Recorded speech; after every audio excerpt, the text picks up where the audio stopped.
Test,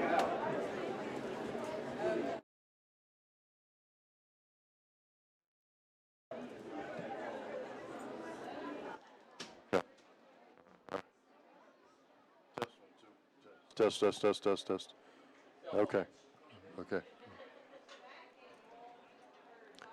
How far away are we, Ty?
PeakofOhioTV.com. It's a double duty tonight with the Bell Fountain Chiefs at Sidney, week 1, the earliest start that I can ever remember, and a lot of excitement around Bell Fountain for the hometown Chiefs. This is a team that brings back quite a bit, and hopefully you're getting a chance to listen and watch this. Again, kind of double duty here, where you can hear us on 107.3 The Drive and watch at PeakofOhioTV.com. We'll have all the Chiefs road games on PeakofOhioTV.com, and we'll have the Chiefs home and away on 107.3 The Drive. I'm Bill Tipple.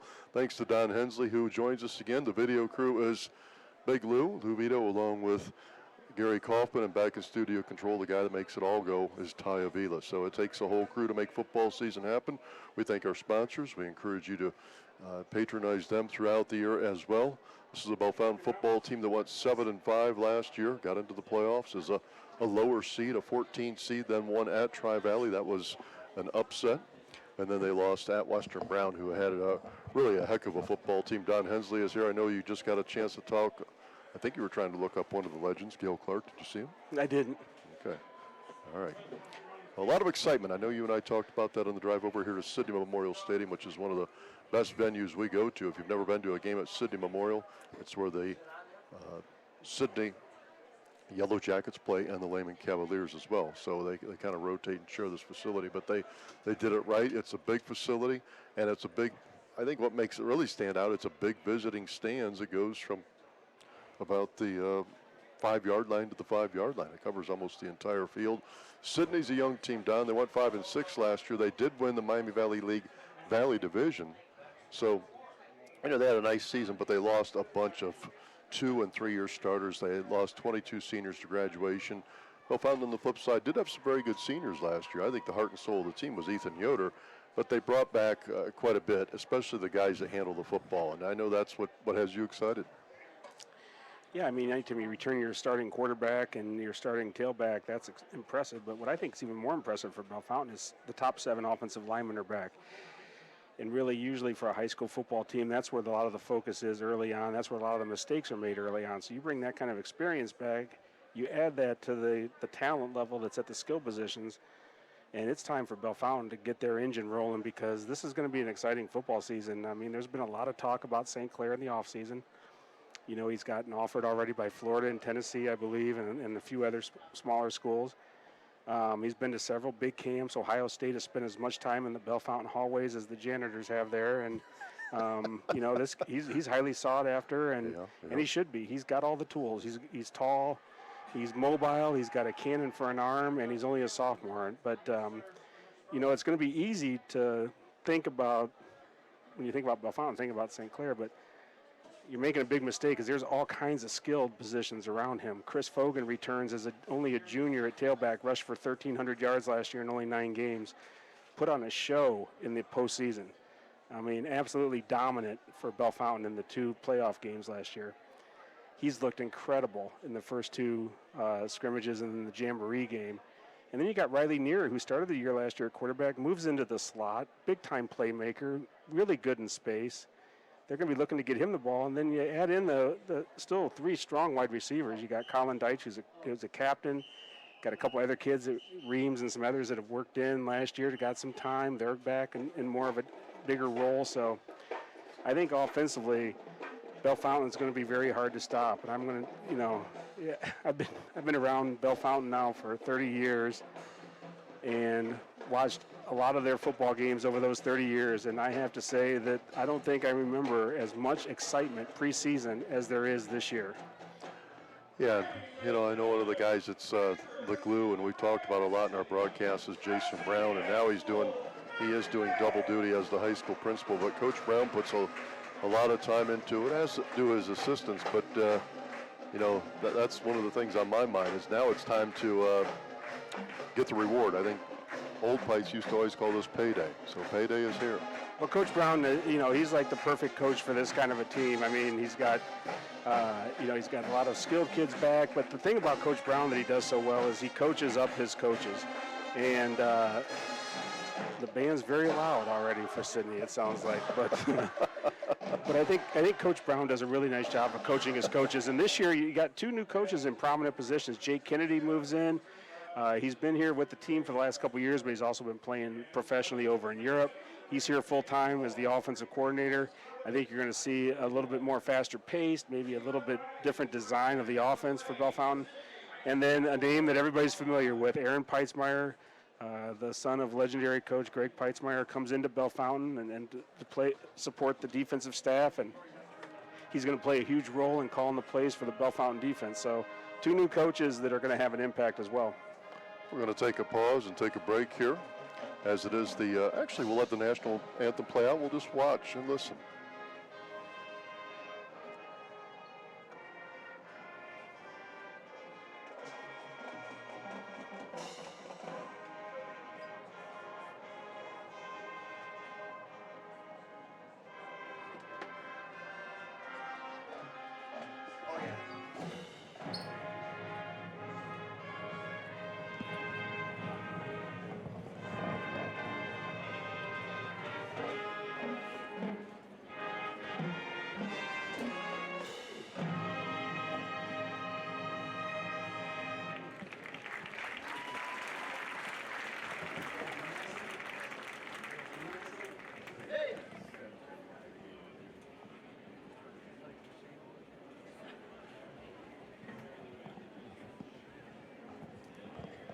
Listening to Chieftain Football on 107.3 The Drive, watching and on PeakofOhioTV.com.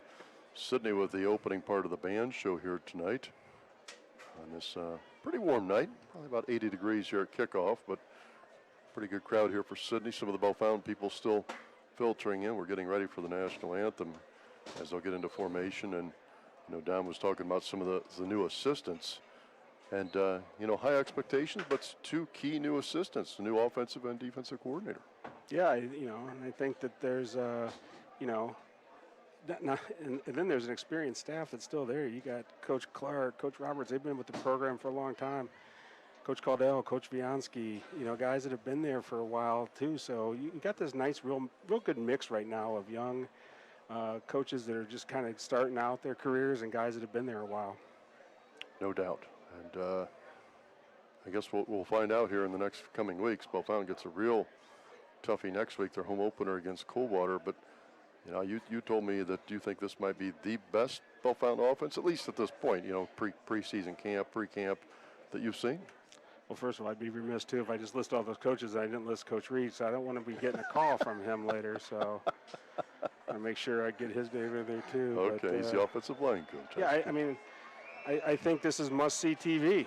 I mean, this is going to be one of the best offenses in high school football that I think in this part of the state this year. And it all starts up front. And I'll tell you what, when you watch those first 2 games on tape, the offensive line has been dominant. And if they can play like they've played early on in the scrimmage, they're going to be a tough number any week. And it doesn't matter who the opponent is. I know they got Sidney this week, and there's a long history of playing against the Yellow Jackets, too, that dates back into the 1800s. So this is a little bit of of a nostalgia game. But next week, another opponent comes calling into Bell Fountain that they haven't played before, but it should be an interesting week when Coldwater comes to play. No doubt. Coldwater with great playoff tradition. They're playing Kenton tonight. Chiefs take the field in their road white unis, white pants, black numerals trimmed in red. Sidney's got black on black, black pants, black jerseys, and the yellow numerals, kind of the Iowa Hawkeye-ish, I guess, maybe you would say. Might come to mind. Maybe Pittsburgh Steelers, some of their uniforms in years past. Getting ready for the national anthem here in just a minute. Sidney will not start school until the same day as Bell Fountain. That's September 6th after Labor Day. So the kids, really in August, all they had was football. Football. That's how it should be. That's how it should be, Bill. Now we will just pause and let the national anthem play out on the radio and PeakofOhioTV.com as Sidney will play the national anthem. We're just about 5 minutes from kickoff. Enjoy the sounds here. Please remain standing in form. Sidney High School, Ohio Sidney, for the playing of our national anthem, Stars Spangled Banner.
Sidney marching down. We're going to take a break, come back with the opening kickoff.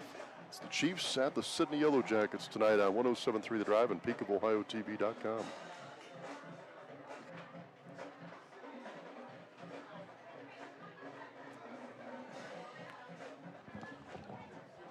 You can do like 2 minutes if you want.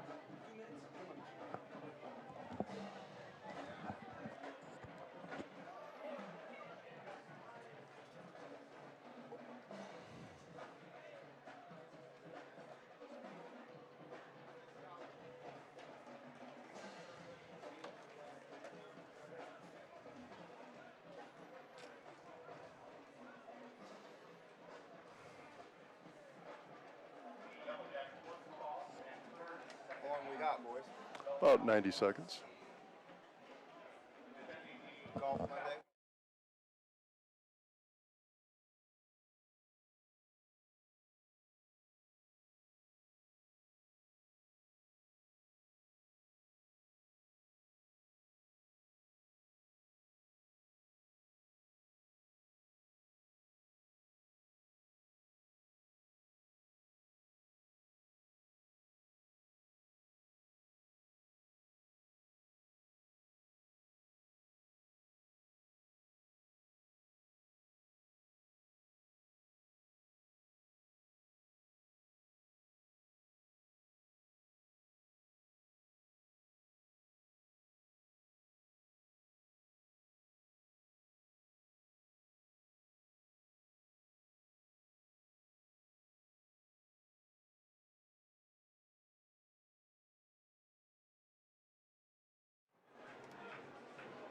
We're back at Sidney Memorial Stadium. Sidney actually won the opening coin toss and deferred, so Bell Fountain will get the football, and I'll make a prediction.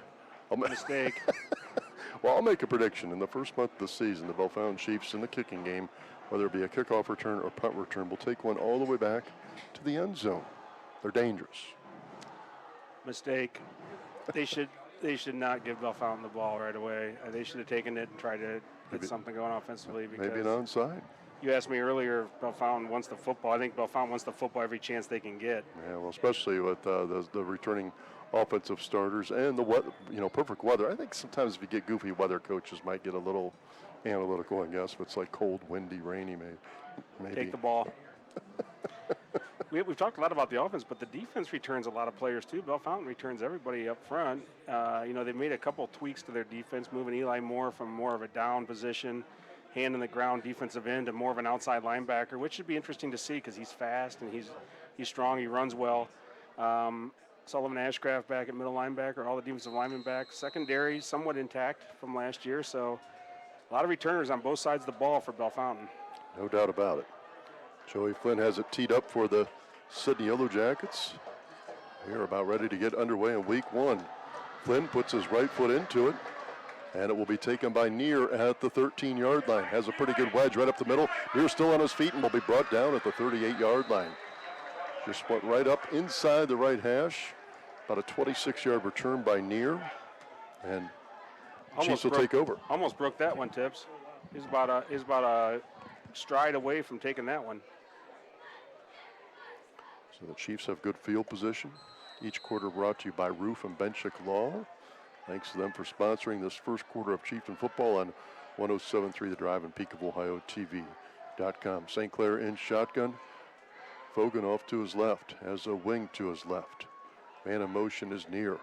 It will be a draw play to Fogan, who breaks out of one tackle, breaks out of another tackle, still on his feet on the far side, and finally gets bumped out of bounds. Nobody really tackled him. He just ran out of green space on the right side. It's a first down run from the 38 to the 48. Well, he's got such great power.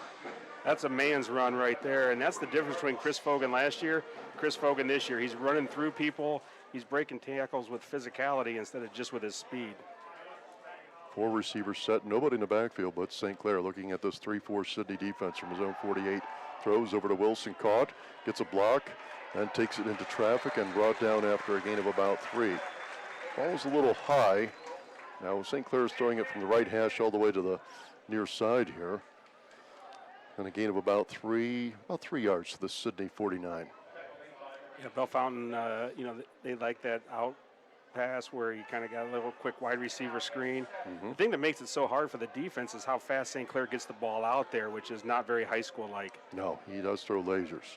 A 3-yard gain, 2nd and 7 for the Chiefs at the 49. St. Clair wants to pass, throws, caught by Neer, in stride and brought down right away. Just a little post route and tackled at the Sidney 44. Got about 1 yard after the catch. Good defense by Sidney. They got right on the pass receiver right away, but still a gain of about 5, and we'll call it 3rd and 2 at the Sidney 44. Yeah, these are just extended running plays really for Bellefontaine. Just short pitch and catch. That's what they like to do, keep the chains moving. 3rd and 2. Fogan now off to St. Clair's left. They give it to Fogan. Fogan hit in the backfield and brought down. Well, that time Sidney won the line of scrimmage. They just blew the play up. There were 3 Yellow Jackets in the backfield on the Bellefontaine offensive line's side of the field, and now brings up 4th and 4, and Coach Brown will punt. Well, that's the thing too, is that right there, Sidney kind of, they walked 3-4 guys up like they were going to blitz, walked a couple out. They're going to have to give, for Sidney to be effective defensively, they're going to have to give Bellefontaine's offensive line some different looks, and right there, they won the matchup. Yeah, Wilson will punt it. Gets off a low punt, hits around the 15, taken by the return man Spradling at the 3, breaks out of one tackle, now trying to get to the far sidelines and brought down by Harper Scott around the 16-yard line. And that's where Sidney will set up shop. No score, 9:38 to go in the opening quarter. Spradling has great confidence in himself. He fielded the ball at his own 2. Yeah. On the hop. On the hop, made a guy miss and set up shop at the 16, which is better than I thought it was going to be when he picked that ball up at the 2. Well, he's very quick. I think he's Sidney's most game-breaking type of player. Probably the guy that makes maybe the biggest catches is Reynolds, who's split out here on the near side, covered by Neer. Chiefs in this 4-3 defense. Sidney wants to run inside, and the running back hit right away. Really no gain. Yeah, they're not going to run in there. Bellefontaine's defensive front is Hayden Mans, Xander Johnson, Alex Caudill, and then Declan Shannon. Those are 4 pretty good defensive linemen. Sullivan Ashcraft starts in the middle backer. Harper Scott, and then Eli Moore flank him. But Sidney is in a new formation called the gun T, and they want to run out of it. Now they'll throw over the middle, caught by the receiver who was hit hardly by Shannon and Ashcraft, right by the first down marker. Just kind of a pop pass. I mean, the receiver had to turn around. He got the ball put right on his number as soon as he turned around towards his quarterback, and I believe it's a first down up to the 27. Yeah, it was a nice little design right there, a little tight end pop. The side judge says move the chains. First down. I've never heard, in all the years we've done this, the football games, Don, I've never heard of a gun T. Shotgun but wing T principles. That's unique. Yeah, that's, I guess, taking the best of both worlds. Simple blocking schemes, but spread them out. Looks like we might have a clock issue here. 8:32 to go in the opening quarter. No score between Sidney and Bellefontaine. Now the clock is back moving. Tucker Heron gives off to his running back, who tries to reverse field, and pretty nice run against the grain, and started left, moved to his right. Gained that time of about 5 yards by Isaiah Foster, who's just a sophomore. Quite a few sophomores play on this Sidney team. We'll make it 4 yards officially to the Sidney 31, 2nd and 6. I think that's going to be the thing you see teams try to do against Bellefontaine, is they're going to try to eat the clock, take the play clock all the way down. You want to keep the Bellefontaine offense off the field, and I think too, when the high-powered offense is sitting, they get a little more frustrated. They start to feel like they got to do things a little quicker, score points a little faster. So I think you're going to see this often throughout the year. Play clock's down to 5. Now Heron wants to run it. Not sure if that was I'm guessing it was a straight quarterback run. I didn't see a broken play. He got a couple. That'll make it 3rd and about 4.5. Yeah, 3rd and a long 4. But that's definitely what Sidney's trying to do. Don said it correctly. They are trying to possess the ball, shorten the game. They're trying to shorten this football game. Yeah, you can just tell by the way the coaches are calling the plays. They're letting them stand around a little bit out there for a while, getting the plays in late.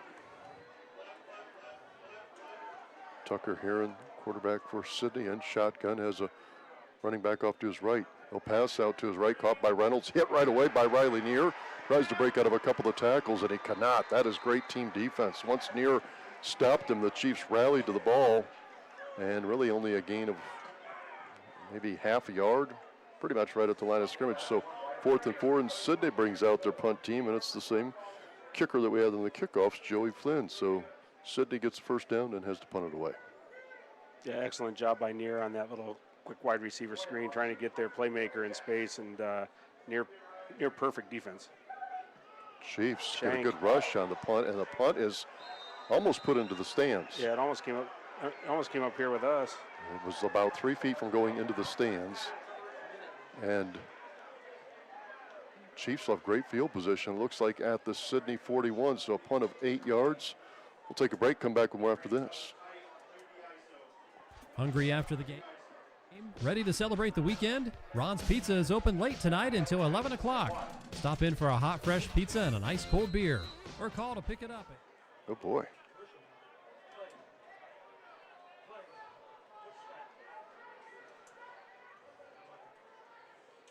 And you don't even have to get out of the car. They have specialty pizzas like buffalo.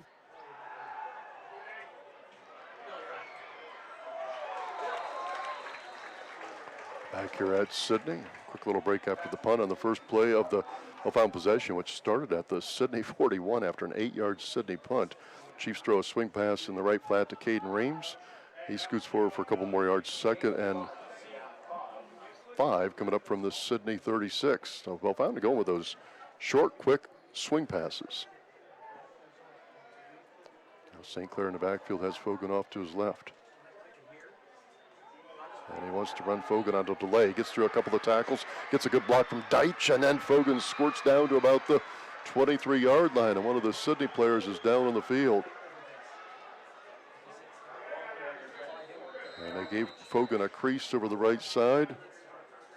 This will take a break for the the injured player. I can't tell what Sidney player it is. It was right at around the nose guard position, right by the center. That was very well blocked. It was. Very well blocked, and he had a nice crease just on the outside shoulder of the tackle, and you don't need to give Fogan a lot of space. And once he gets into the secondary, he's making people miss. 13-yard run. We'll take a break for this injury timeout. Bellefontaine and Sidney scoreless, 5:46 to go in the opening quarter. Hungry after the game? Ready to celebrate the weekend? Ron's Pizza is open late tonight until 11 o'clock. Stop in for a hot, fresh pizza and an ice cold beer. Or call to pick it up at 292-7775. Pull up to the drive-thru window and you don't even have to get out of the car. They have specialty pizzas like buffalo chicken, chicken bacon ranch, taco, BLT, and barbecue chicken. They also offer cauliflower or broccoli and cheddar crusts. Ron's Pizza, South Main, Bellefontaine, 292-7775. Who's open after the game tonight? Donato's Pizza on South Main Bellefontaine is open until midnight. Order online at donatos.com for pickup or delivery. Donato's Pizza, every piece is important. South Main Bellefontaine and online at donatos.com. Comer Insurance Agency in DeGraff offers insurance coverage for home, life, auto, commercial, and farm. Visit their website at comerinsuranceagency.com for their number and more information. Comer Insurance Agency, specializing in helping you with the right coverage.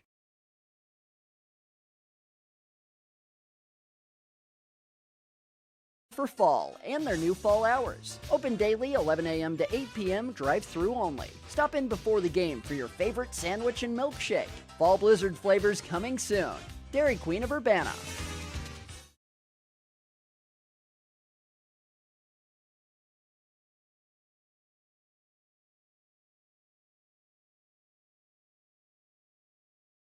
A round of applause really for a good sign with the player. He was down on his back for a long time. Now he's at least in a seated position. I still cannot see what player this is, Don, but this looks like what could be, and it's hard to tell from this far away, but maybe, somewhat of a significant injury. Now, sometimes you can't, I shouldn't say you just can't breathe for a while, and then maybe that comes back. But he's still down in a seated position.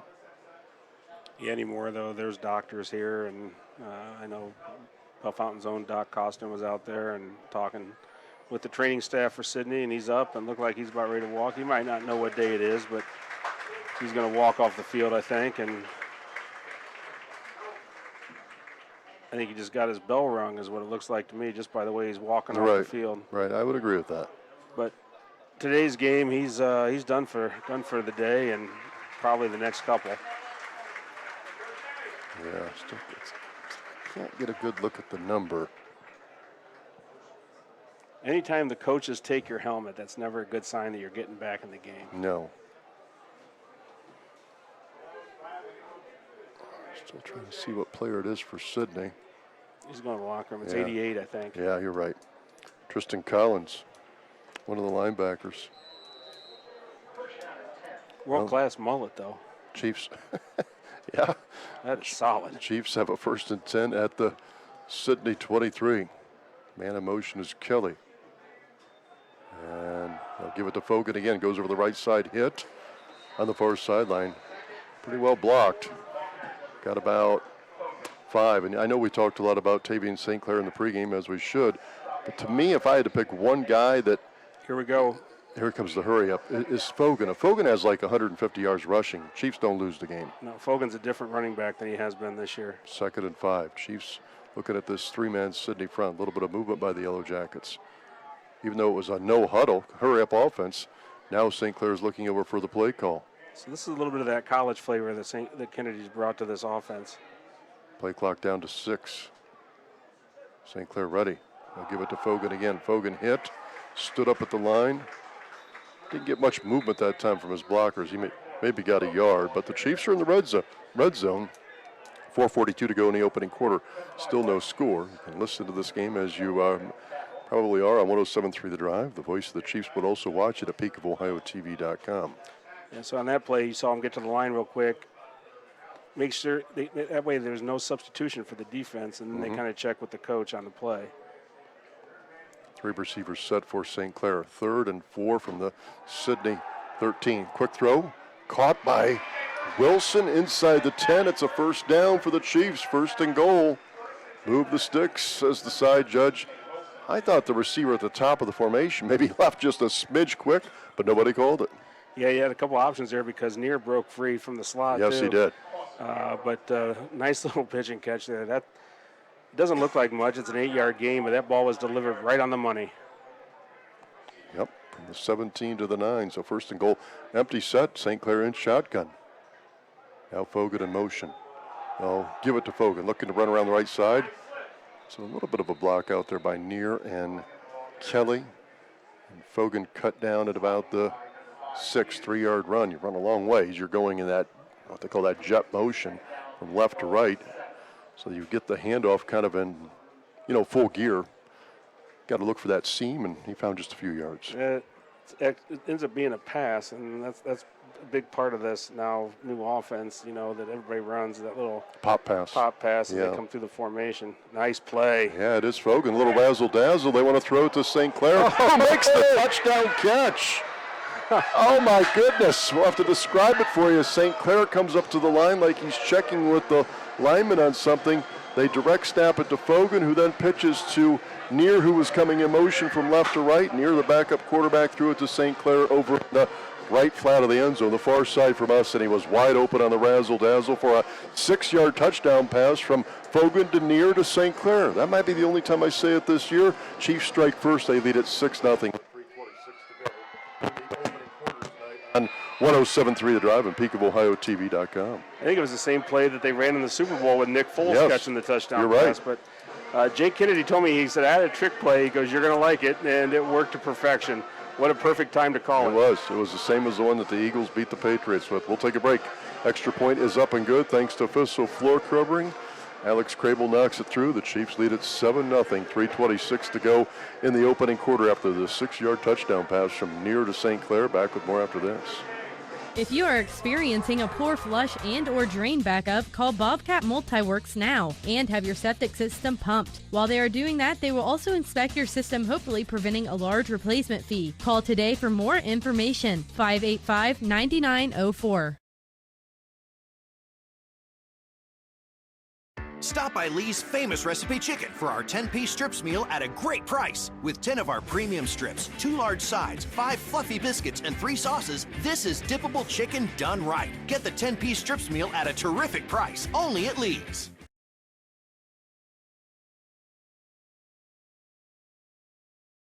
High school football season is here. Padroni's Pizza in Bellefontaine is ready to feed your gang. They offer so much more than just delicious pizzas. If you're looking for something new, try their subs and salads, pastas too. They have something for everyone. Padroni's Pizza in Bellefontaine. Good return to about the 33. Kickoff was fairly deep but kind of lower, and it was Jai Foster Wheeler who showed off some good speed for Sidney. Return of about 24 yards, and Sidney will take over at their own 33. Again, this first quarter brought to you by Roof and Benchick Law Office. Kenton, thanks to them, and the Chiefs now put their defense back on the field. Yeah, there's a lot of things on that touchdown that have to happen correctly. First of all, St. Clair's got to go in motion correctly. That's something he's probably not used to doing. Fogan's got to catch the snap clean, and Neer's got to throw the ball to his quarterback, who he's not usually used to throwing to. So, well, the defense lost St. Clair, which is totally understandable. yeah, well, they lost a lot of people. I mean, we got lost. Yeah, I mean, St. Clair was wide open. First and 10 for the Yellow Jackets at their own 33. They give it to Spradling, who's trying to run to his left. Not much there. He meets Keegan Overton-Story, and that's a bad matchup for Julius Spradling as he is smacked backwards. Maybe got a yard. Yep, Nick Foles when the Philadelphia Eagles, and the play was exactly like that. So if you're an Eagles fan and you remember that play in the Super Bowl, you know exactly how Bellefontaine broke the score, opened up their scoring 2022 season with the Philly special. It was the Philly special. 2nd and 9 for Sidney. Spradling wide left. Reynolds on the near side on the right. Aaron wants to throw. High throw and good defense. Spradling can't haul it in, but a defender was right up there right away. Good job of the secondary to close quickly. And it brings up 3rd and 9. I would guess we'd see some kind of pressure now. In coverage was Kalen Organ, who was Bellefontaine's fastest player. And 6'1", 165, good dimensions for a cornerback, and closed well on that. Broke up the pass, little high, but still a nice job of breaking that up. 3rd and 9. Sidney not really huddling either. They just all look at the sideline. So now they're ready, but they are letting this play clock go down each time, even with an incomplete pass. 2:36 to go in the opening quarter. 7-0 Chiefs are at Sidney. Heron wants to pass. Rolling. And it's nearly picked off on the near side. Eli Moore from his outside backer spot comes in and knocks the ball to the ground to make it an incompletion. Heron wanted to hit Spradling right by the Sidney bench, and incomplete. That's a great incompletion for Sidney, though. That was nearly a pick six. Well, that's one of the reasons they've moved more to outside linebackers. They really like his. He's got great length. He's a big kid, and he can run really well. And right there, you saw that closing speed that you don't usually get out of a kid that's 6 foot, 190 pounds. Yeah, he was a very good defensive end, but now he's more of a, stand-up player. Flynn wants to punt it, has pressure, nearly blocked by Moore, but he gets it away. And then Deitch makes the catch at his own 37.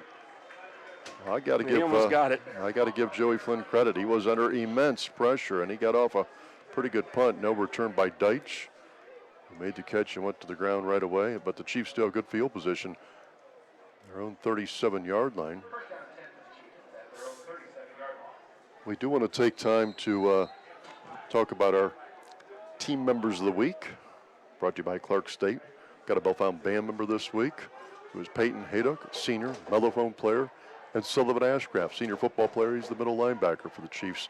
They are our team members of the week. St. Clair wants to pass, looks to throw, caught by his receiver in motion, who's tackled right away. Near makes the catch at the 50, brought down at the Sidney 49, but that was a strike right over the middle of the defense. Riley Neer, too, getting double covered there, and just perfect route, perfect ball. Neer's going to be a tough cover for people in the slot. Yeah, he's a very good player. And that was actually pretty good defense. Don said it well. They had good coverage, but it was a perfect pass. And now pass out in the flat, caught by Reams. Tries to slip out of one tackle, but another Sidney defender closes and brings him down after a 3-yard gain to the Sidney 47-yard line. Actually, we'll call it, it's second and 8 officially, so a 2-yard gain on that pass from St. Clair to Reams. Bellefontaine's not really taken a shot. The one in near was a fairly deep crossing route, but they've not thrown a deep ball yet. Yeah, they're setting them. I think a lot of that's getting set up. I mean, St. Clair in shotgun. Fogan gets the delay. Gibb gets a good block. Fogan's into the secondary. He is gone inside the 30, 20, 15, 10, 5 down the far sidelines to the end zone. Fogan's fired up. His offensive line's fired up, and the Chiefs lead at 13-0 with 1:15 to go in the opening quarter. There goes that speed of Fogan down the far sideline, and he takes it to the end zone. A 47-yard run, and give most of the credit to the offensive line. There was a huge hole over the right side. Yeah, untouched for 47 yards, but that's just it, though. You give him a crease, you could tell he was gone as soon as he got the football. He had that big of a hole, ain't nobody going to catch him, and there was no angle of pursuit there. He just outran the defense. Brody Boyd will long snap it.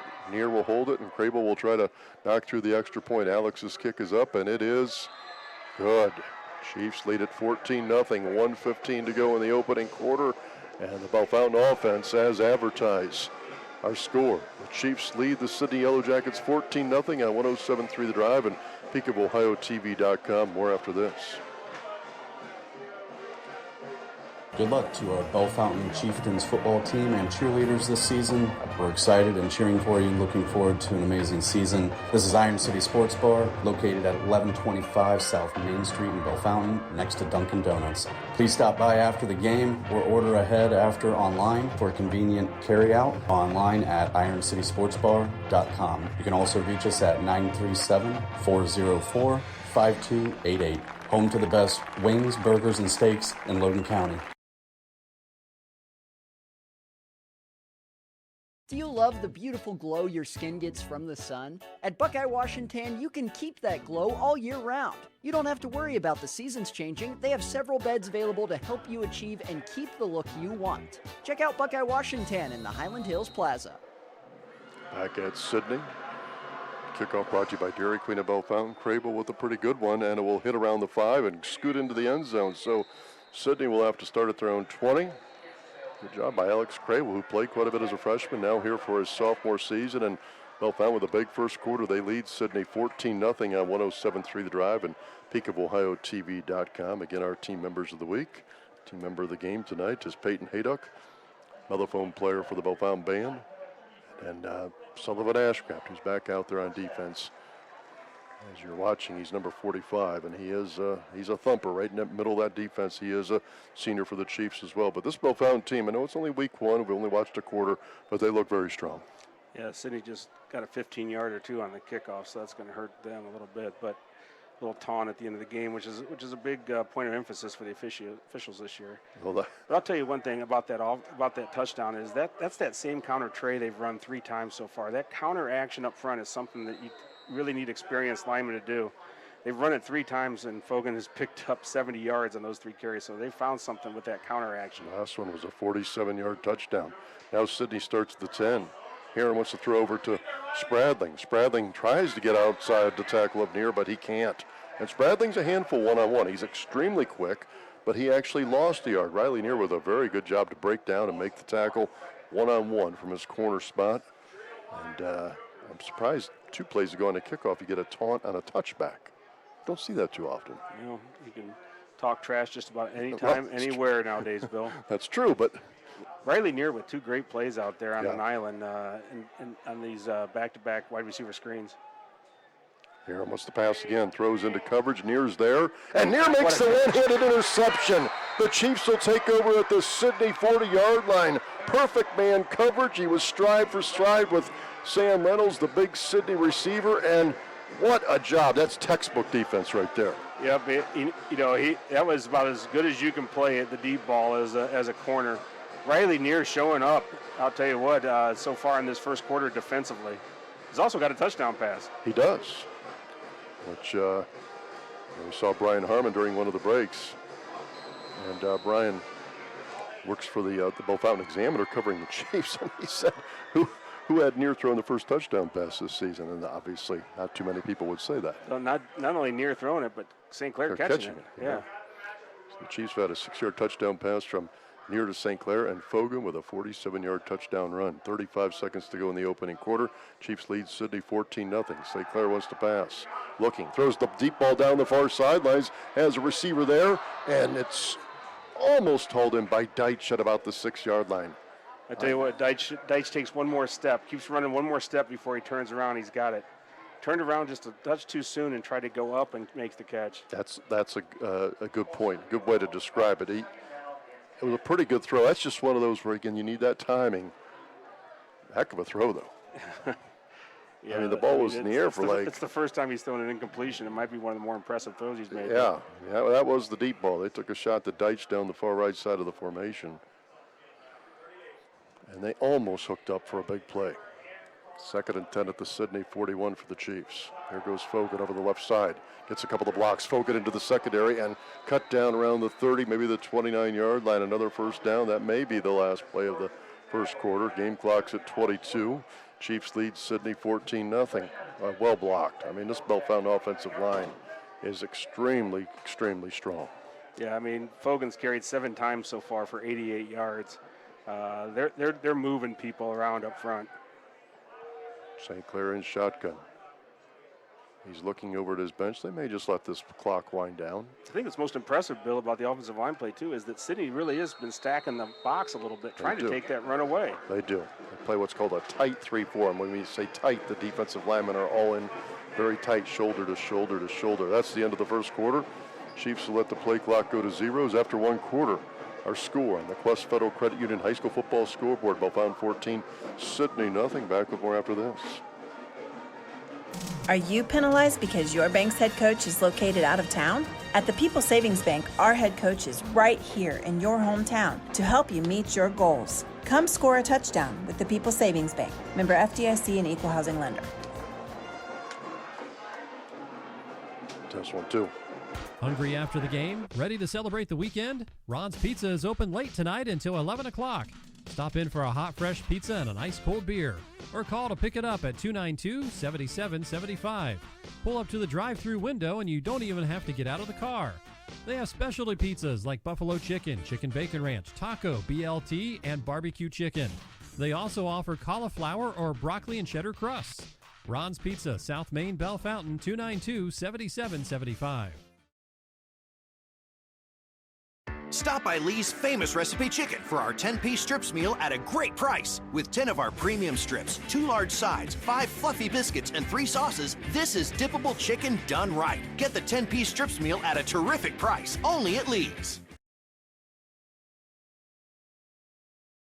Back to Sidney Memorial Stadium on 107.3 The Drive and PeakofOhioTV.com with Don Hensley on Bill Tipple. Thanks to Xander Kuhn and Ty Avila back in studio control. These Bellefontaine Chiefs, after one quarter, have in their way. They lead Sidney 14-0. Chiefs will have a 1st and 10 at the Sidney 29. They've had some good fields, too, as far as position. And that's what you don't want to do when Bellefontaine has the ball. Well, stats don't lie. Bellefontain's got 132 yards to 13 for Sidney in the first quarter. St. Clair in shotgun, a little pistol formation now. Kelly goes in motion, and they'll give it to Fogan. Fogan looking for a seam, breaks out of one tackle inside the 20, down the far sidelines, and he'll stay inbounds for the touch. Nope. It looked to me like he walked the tightrope on the far side, but the official on that far sideline says he went out at the 4-yard line. Well, he sold it. I don't know what Don's eyes are like from, probably 200 feet away, but I thought he was staying inside the white chalk. What'd you see? I think he must have stepped out of there. They're a lot closer than me, but again, that's that counter tray action, and Bellefontaine's linemen are just cleaning that up. They are. You're right. They cannot stop the running game off the tackle with those linemen pulling like that. No, you're right. 25-yard run, 1st and goal at the Sidney 4. Chiefs on the verge of blowing this game open here early in the second quarter. And we have a stoppage. Yeah, so far Fogan's carried 8 times for 113 yards, so I'd say his season's off to a good start. No doubt. 1st and goal from the Sidney 4 for the Chiefs.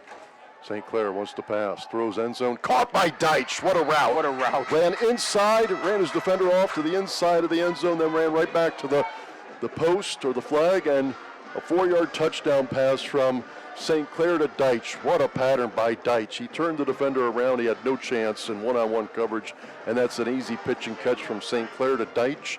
Chiefs lead it 20-0 with 11:24 to go in the first half. Yeah, just a little inside-out route. And extra point by Crable is good. Near was the holder, Boyd the long snapper, and the Chiefs now lead it 21-0 over Sidney with 11:24 to go in the second quarter. We'll take a pause on 107.3 The Drive and PeakofOhioTV.com. Are you penalized because your bank's head coach is located out of town? At the People Savings Bank, our head coach is right here in your hometown to help you meet your goals. Come score a touchdown with the People Savings Bank. Member FDIC and Equal Housing Lender.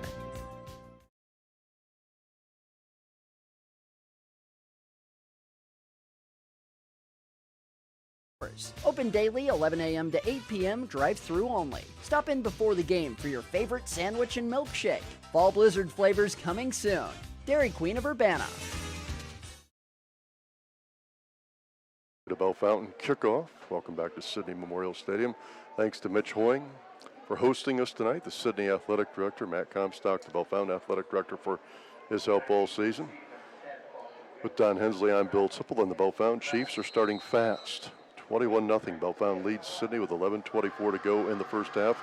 Crable's kickoff taken by one of the return men around the 10 on the far side, looking to go towards the middle of the field. Hit by Harper Scott and brought down. Boy, the return man, he kind of pitter-pattered as he got to the middle part of the field, and Harper Scott lowered the boom. yeah, I don't think if you're a kick returner, the worst thing you can do is pitter-patter. No, not good. You got to get it and get north and south. I tell you what, the Bellefontaine offense, obviously, we've been talking a lot about, very explosive. But how about this defense? I mean, Sidney's only had about 11 plays, but they've only had 13 yards. Bellefontaine's defense has been stout. And Sidney does return 6 offensive starters. Now their defense has 9 new players, so you could maybe understand low snap, Here's a give to the running back in the backfield. He made a nice little run over the right side. Not the most ideal snap. It was by the feet of the quarterback, Heron, but pretty good run over the right side that time by Sidney for a gain of about 5 or 6 by Isaiah Foster, the sophomore running back. Call it a gain of 6, 2nd and 4. Chiefs in front, 21-0, 10:55 to go in the opening half. Yeah, the Bell Fountain defense got caught looking inside a little bit there and could have made a play, tackle for loss, but Here comes a similar play over the right side, and the running back has a first down run. Same runner. Gained that time of about 7 yards by Isaiah Foster over the right side.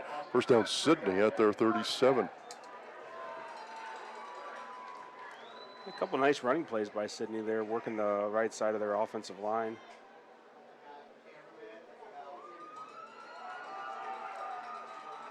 Chiefs four-man front, 4-3 defense. Here comes another run inside. Chiefs are ready, but the running back breaks a couple of tackles and a late flag. It may have been a face mask. Yeah. We had a pretty good view. The umpire threw his flag a little bit late, and he motions face mask. So this will be about a 2.5-yard run, but the big part is the penalty. And that might be the first, well, we did have a taunting call, I guess, but that might be the first other penalty tonight. Yeah. It's been a pretty clean game so far. Mm-hmm. Coach Brown is not happy about that. Well, he couldn't see it from his side of the field. But no, I don't think he's not happy with his defense. Oh. Okay. Well. Right. And the Chieftain Coach's Corner with Don, he hosts that every week at WBCS. You had an official on, Eric Malk. I know you know Eric pretty well. If people didn't catch the show, what are the main things when you come out to a high school game this year to look for that the officials are looking for? Well, the chop block's been changed. It used to be below the knee. Now it's below the waist. 2 players engaged. One can't go below the waist. And the big point of emphasis is taunting, and we've already seen it once tonight. That was just a 5-yard penalty, 2nd and 2. And my goodness, Sullivan Ashcraft breaks through, and that is a tackle for loss. His first one of the year, and a loss of about 4 yards. Makes it 3rd and 6, but he just blew it up. Sullivan Ashcraft's just a football player. Yeah. I mean, that was just middle linebacker blitz. That's just good old-fashioned football. Pick a hole, go get it. And he got there about the same time the running back did to the quarterback. Yeah. Yeah, if he's there, a half second earlier, it's probably a fumble. But he made a great play. I mean, he blew it up. Going from 2nd and 2 to 3rd and 7, that's big for the defense. Mm-hmm. It was only a 5-yard face mask, obviously. Yeah. 3rd and 7 for Sidney at their own 40.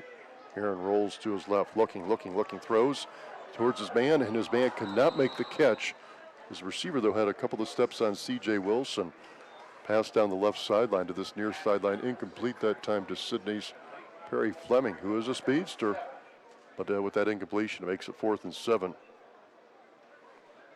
He would have taken a perfect pass. 4th and 7 for Sidney. Little bump there. I think Wilson got beat a little bit initially, but not enough to call it. 3 up backs. The Chiefs have come close. The last time they came close to blocking it, it's a high snap, and it's nearly blocked again. Flynn gets it away. It will go out of bounds on the, well, it stays in bounds on the far side. Not sure how Ashcraft missed it, to be honest with you. I know. And the Chiefs will take over at their 40, so only a 20-yard punt, but Joey Flynn, I don't know how he's getting those kicks away. That's the last 2 back-to-back punts I thought could have or should have been blocked. Yeah, I think the Chiefs, either one of those, if they lay out for it, they can probably take it off his foot. But, they're scared of getting that roughing the kicker penalty. But the long snaps are a little high, and that one took a while to get back to him, too. Chiefs start with a short field, though, at their own 40, up 21-0 with 9:03 to go in the first half. Now a pass over on the right flat, caught by Deitch, tries to reverse field and takes it for about 4 yards. Did a good job to slip out of that first tackle. 2nd and 6, Deitch, one of the captains tonight. Chiefs, again, love that short passing game. St. Clair is always in shotgun. He gets that snap and then just pivots to his left or right to face the receiver, and it's gone. Well, high school defenses just aren't used to the ball going from the far hash to the sidelines that quick. And with that arm strength, that allows it. It's like a long handoff. And Belfont's got so many good playmakers on the outside. You want to get them out in space and one-on-one, and that's what they're doing. 2nd and 6. Kelly in motion. Here comes the counter play to Fogan. Fogan into the secondary, 45-40. Looks to reverse field, runs over a defender, still on his feet. Breaks out of another tackle and will finally be brought down around the 26-yard line. Hello. And I did see a penalty flag. I would guess it's a defensive penalty. I think it might be a penalty because he beat up the safety as he came up to try to make a play. Fogan ran him over. Oh, it's a sideline warning on Sidney. Yeah, because City players wanted to get out there and watch that run. It was so impressive. He did run right over the defender. Oh. Wow. 9 carries, 144 yards, and Fogan's making a statement. No question. Last one went for. We got a flag thrown by the referee. It's that counter tray again, Yeah. and Fogan, again, he gets into the second level, and you're not going to tackle him. And that time a safety tried to come up about 15 yards down the field. He ran him over, then he stiff-armed another one, and it was almost like he was looking for guys to run over by the end of the run. It was Julius Spradling. I thought Chris might break it for a touchdown. He reversed field to the middle part of the field from the right to the middle, and he was close to taking it. It was a 30-yard run, but before the last snap, pre-snap penalty, full start on the Chiefs. So 1st and 15 at the Sidney 31. Chiefs lead it 21-0. St. Clair wants to pass. Looking to throw a deep ball down the left side. Has a man there. Reams tries to come back to the ball, and it will be pass interference. Incomplete, but the defender would not let him get back to the ball. That's where it's an underthrown football, and it's a big favor to the offensive player.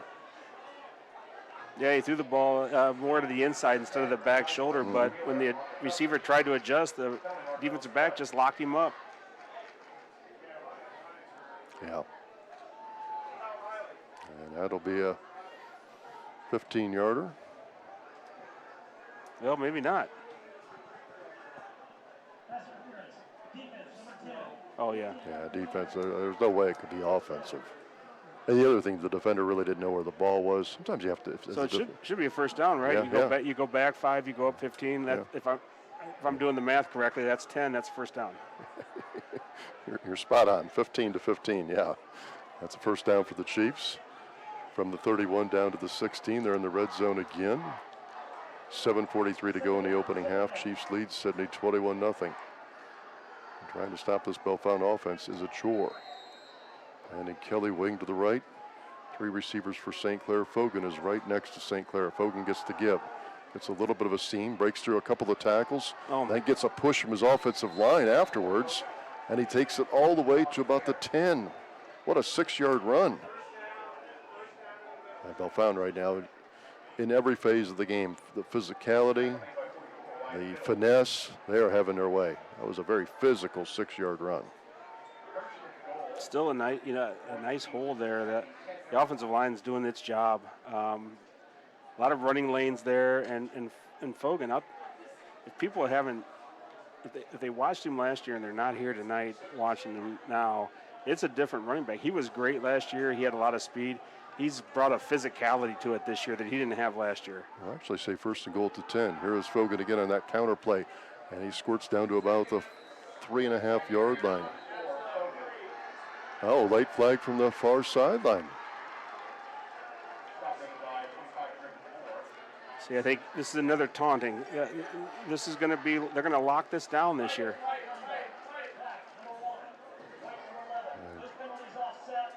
Now it was on the far side of the formation, the split out receiver, C.J. Wilson, and then the Sidney defender, both flagged for the taunting, so it just washes out, and it's 2nd and goal at the 4. And they're really cracking down on the talking and the trash talking, which, some of the guys Joey, my son Joe played with, I don't know how long they would make it in some of these games, Bill, with this new rule. Now Hayden Mann's into the game, and Sullivan Ashcraft, double wing. Here goes Fogan, has a big seam, he'll just dance into the end zone. Chris Fogan with a 4-yard touchdown run against the goal line defense where he wasn't touched. What blocking between the center and left guard, and the route is on.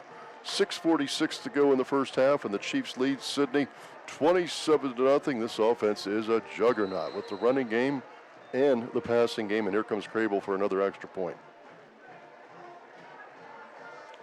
Here puts it down, the kick is up, and the kick is good. Point after touchdown thanks to Fissel Floor Covering on South Main and Bell Fountain. Thanks to them. They're our sponsor for several years, and we'll take a break. 28-0 to go. 28-0 our score. Chiefs lead Sidney. 6:46 to go in the second quarter. We'll take a pause on 107.3 The Drive and PeakofOhioTV.com. As a member-owned financial institution, we stack the deck in your favor. Fewer fees, more frees. Quest Federal Credit Union puts our owners in a position to succeed by offering more opportunities to save where others choose to ding you for every service. Quest Federal Credit Union, member-owned since 1969. Bank better. Quest Federal Credit Union, explore the possibilities. NCUA insured, membership eligibility required, equal opportunity lender. Back at Sidney Memorial Stadium, Chiefs getting ready for another kickoff. Brought to you by Dairy Queen of Bell Fountain, our Blizzard Blitz sack of the game. One of those on a run blitz a few plays ago by Sullivan Ashcraft. And the Chiefs lead Sidney 28-0. 6:46 to go in the second quarter.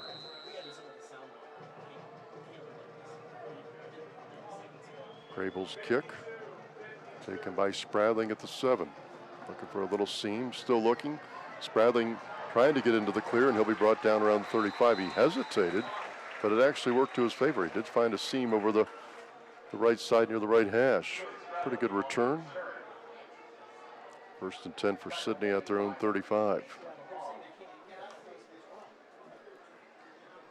So far, Bill, in the Fogan's gone 12 carries for 160 yards. St. Clair 9 of 10 for 46.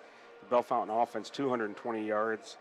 And the Sidney offense 19. Wow. Whew.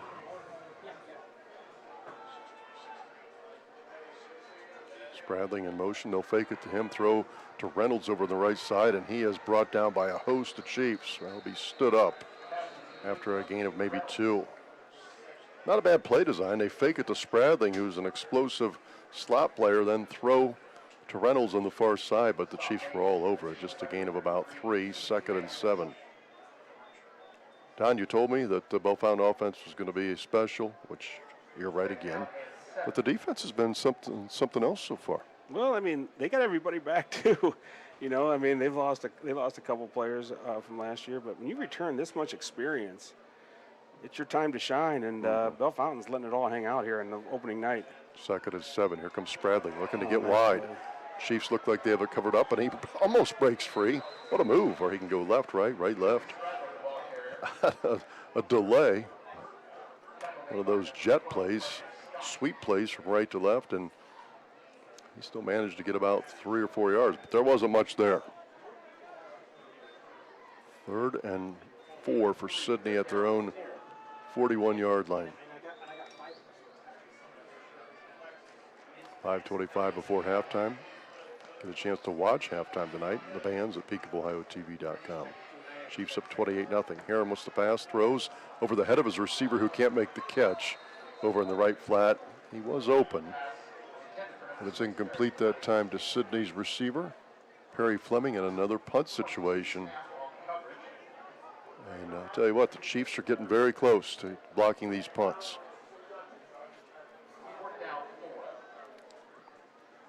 The Sidney side, we're on that side of the stadium as normal when we go on the road. The stands are dead. The life on the sidelines is, pretty dead, which that's normal when you're taking a beating like this. 28-0, the Chiefs lead Sidney. Yeah, ain't a whole lot to cheer about. Unless you got the over. Coach Dunges wants a timeout. We'll keep it right here. 5:13 to go before the half. Bell Fountain leads Sidney 28-0. And the running clock doesn't take effect till the second half, but it looks like that's just the kind of game we're going to have tonight. Yeah, I mean, and what an efficient night of, watching Bell Fountain's offense. They've run 23 plays. They've had 1 incompletion and 1 run that went for -1 yard. That's about as efficient as you can get in football. And, there's some things that they're going to want to look at, though, and there's some things they're going to definitely have to improve on before Coldwater comes calling next week. But This is a good showing for the Chiefs. They came out, they've been able to execute all phases, and they've looked really good up front. Yeah, it's been a very comfortable game for Tavian St. Clair and Chris Fogan. You know, I haven't seen anybody really come close to pressuring St. Clair. No, pocket's been clean. Yeah. Fogan's had places to run. Receivers have run good routes. I mean, everything about both sides of the ball so far you'd be hard pressed to find something that's gone bad. And Joey Flynn this time gets plenty of time, gets it away, and it goes out of bounds on the near side around the 25. Chiefs really didn't try to rush it. They didn't put the rush on, set up for the return, and the Chiefs will start at their own 25. Not a bad punt that time by Flynn. He finally had some time to get it away. Punt at 34 yards, no return. Chiefs will start camp at their own 25. Bellefontaine leads Sidney 28-0. 5:07 to go before halftime here on 107.3 The Drive and PeakofOhioTV.com.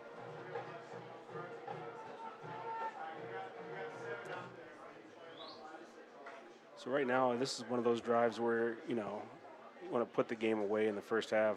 It'll happen right here. Mm-hmm. Chiefs in front, 28-0. Fogan in motion, so an empty set for St. Clair. Throws on the left side, wide receiver screen, caught by his receiver, trying to break out of a tackle. He could not. Got just a couple of yards. Receiver slow to get up. That was Wilson. He's okay. Just a 2-yard gain, 2nd and 8. In this offense, that quick out, that wide receiver screen, that sets up a lot of other routes too in the passing game. So it looks like they throw that a lot, but there's a lot of other things that happen off of that. 2nd and 8 for the Chiefs. They lead at 28-0 here at Sidney Memorial Stadium. Kelly in motion. They'll give it to Fogan. He gets a convoy over the left side. Fogan finally brought down over by his bench at around the 32. So 3rd and 3. The runs that have been devastating against Sidney are the counter tray. And I'll have Don explain what that counter action is.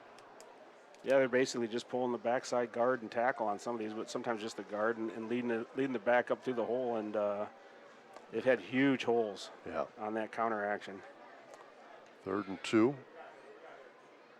St. Clair goes up to the line to bark out the play call. Jack Farner, the center, snaps it to him, and here goes St. Clair. He faked the give, and he's got a first down, showing off some good speed, too. Finally escorted out of bounds around midfield, right at the 50. He faked the give to Fogan, who's had such a huge night. The whole Sidney defense collapsed inside for Fogan, and once St. Clair pulled it out, he had an easy run over the left side by his bench and a big gain, 17-yard run. And he did make a guy miss. I mean, that guy had him squared up, and he made him miss. And, St. Clair doesn't need to do a lot of running, but he does need to do some in this offense just to keep the defense honest, and that was a perfect play call right there by Kennedy. 17-yard run. Fogan in motion again, so an empty set. That's a double move. They want to throw it to Near. Near fighting with the defender, and it's incomplete. Pretty good coverage by Sidney. They were not faked by the double move. The pump that time from St. Clair.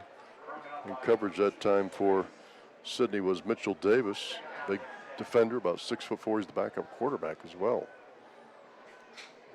Yeah, that was one of those plays where you kind of wish that the route was a little bit more of a hitch, about 10 yards down the field, because he had him beat early. He was turned, and the defensive back was running as if it was a go route from the beginning. Mm-hmm.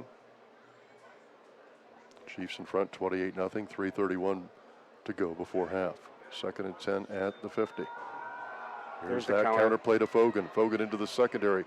Fogan spinning off tacklers and finally cut down around the 41. 9-yard run over the left side. They have no answer for it. No. Well, I don't think it'll be as easy of an execution of that particular play next week. Coldwater usually has a pretty tough defense. But there's convoys, 2-3 blockers just leading Fogan down the field. It'll be the Battle of Brunswick when Coldwater comes. The Brunswicks are obviously legendary over in the Coldwater area, but they've kind of migrated over to Bellefontaine. You got Obviously, Coach Brunswick, Aaron Peitzmeyer, part of the Brunswick family on the Bellefontaine staff. So it's been a long time coming that those two teams will get together. Yeah, no doubt. Coldwater made it to the state finals last year and lost to Curie. Chip Otten's had a great career. Before him, it was the late John Reed. So yeah, it's been well established for about, probably 30 years of really some great football at Coldwater High. Timeout taken by the Sidney defense. That's their second timeout. We'll keep it right here, 3rd and 1 for the Chiefs on the next play at the Sidney 41. Chiefs lead Sidney 28-0. So what do you think the chances are it's a counter tray? Well, I'd say pretty good, about a 90% chance. How about you? It'll be interesting to see what Coach Kennedy wants to do here on 3rd and 1. He might just power it ahead, but sometimes you don't necessarily want to pull your guys in these short yardage situations where you've got a lot of defensive linemen up in there. But well, and I know I wouldn't mind seeing him throw it deep either. That's what I'm going to say. You could certainly do a play pass and really have, I would think, a pretty open receiver, because you might say, well, if it's incomplete, we'll go for it on 4th and 1. 3rd and 1 for the Chiefs. Back to live action at the Sidney 41. And St. Clair comes up under center, gets the direct snap from Jack Farter, and gets the first down. Gain of about 3 yards. First down. Boy, how I love to see them get under center once in a while. That is good. I mean, St. Clair's huge. Get him under there, get the ball to him, get the running back on his back. Yeah, he should be able to pick up 2 or 3 every time. Yeah, because the old rules, you couldn't push from behind, but you can get the push. The running back can push the back of the quarterback, and it's really almost impossible to stop that play. So a 3-yard gain on a 3rd and 1, first down for the Chiefs at the Sidney 38. Bellefontaine in front, 28-0. St. Clair wants to throw towards the goal line, and his receiver makes the catch inside the 5-yard line. What a catch by Reams that time, who had man-to-man coverage. It was one of those pump-and-go routes again, and another big gain for the Chiefs as Reams beat Jai Foster Wheeler down around the 5-yard line. What a throw by St. Clair, and an even better catch by Reams. It was a very good in-traffic receiver. Yeah, he's made a lot of those. Still remember that one-handed catch last year. But, or no, that was Deitch, wasn't it, last year? Yeah. Deitch, but he made one in the Urbana game where he climbed the ladder for a touchdown. So it's good around the goal line, a big frame. Gain of 33, 1st and goal at the Sidney 5.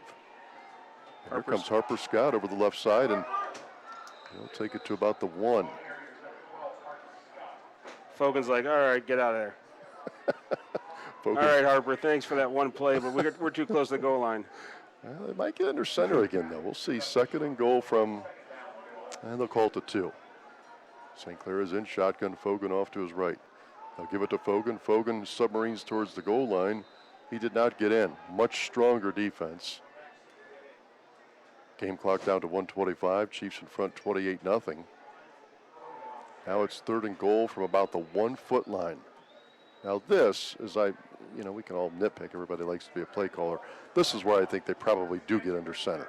Yeah, I mean, you got a 6'4" quarterback. You only need 6 inches. That's a lot of leftover man right there. But looks like he's going to stay in the gun here. No, here we go. Yeah, he gets up under center.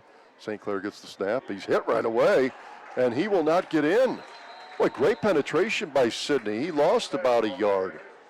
See, that's the problem when you run that a couple times like that, is they know it's coming because they know Bellefontaine doesn't have anything else in that formation. So they're going to – everybody goes down and tries to get underneath their guy, and that's what they did right there. They got underneath the center and blew it up. 4th and goal at the 2. I think Coach Brown will let this run down late. 18 seconds on the play clock, about 30 seconds on the game clock. So now, 4th and goal at the 2 after a loss of almost 2 yards. So here's the dilemma you're up against, Bill, and I know what Coach Brown's going to do. He's going to go for it. But if it was me and I had something to do tonight and I could kick a field goal and start the second half with the running clock. You see what I'm saying here? Yeah. So we're going to find out right now if the offensive coaching staff has anything going on after the game tonight. Well, they're not gonna kick it. I know what you're saying. You love the running clock. No, actually, I hate it. You do? I hate it because the JV kids never get in. And the JV kids need a little time on Friday night to experience the lights before it becomes their time. Well, yeah. I'm just saying that if I was a coach and I had maybe, something social, let's say, And maybe happening at the end of the game, I might kick the field goal here. Well, your wife's a great cook, so it could be an earlier meal. As we do have our team members of the week, we want to mention again, thanks to Clark State, Peyton Hayduck, who is a senior mellophone player for the Bell Fountain Marching Band, and you can see that up on our screen at PeakofOhioTV.com, and Sullivan Ashcraft, senior middle linebacker. Chiefs get back to their base set offensively. 14 seconds to go in the half as they burn that timeout. 4th and goal at the 2. The Chiefs will go, leading at 28-0 here at Sidney. St. Clair in shotgun. Wants to pass, throws, has pressure, and the ball broken up by the Sidney defender about 2 yards deep in the end zone. Good play by Mitchell Davis. Incomplete. The Chiefs stopped on downs. Good defense really at all levels. First, they finally got pressure on St. Clair. He was under duress. First time we've seen that all night. And then good coverage in the secondary by Mitchell Davis on near.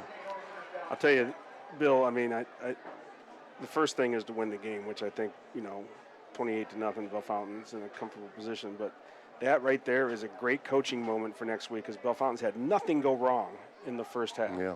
Now the coaches have something to go in and choose somebody about at halftime, and that's always critical. Because right there, that was not the best blocked play. No, they blew it up.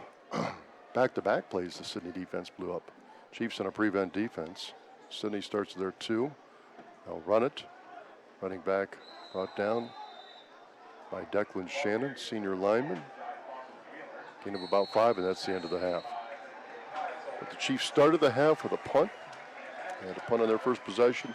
They end the half with a goal line stop by Sidney, but other than that, it was all Bell Fountain. Halftime score on the Quest Federal Credit Union High School football scoreboard.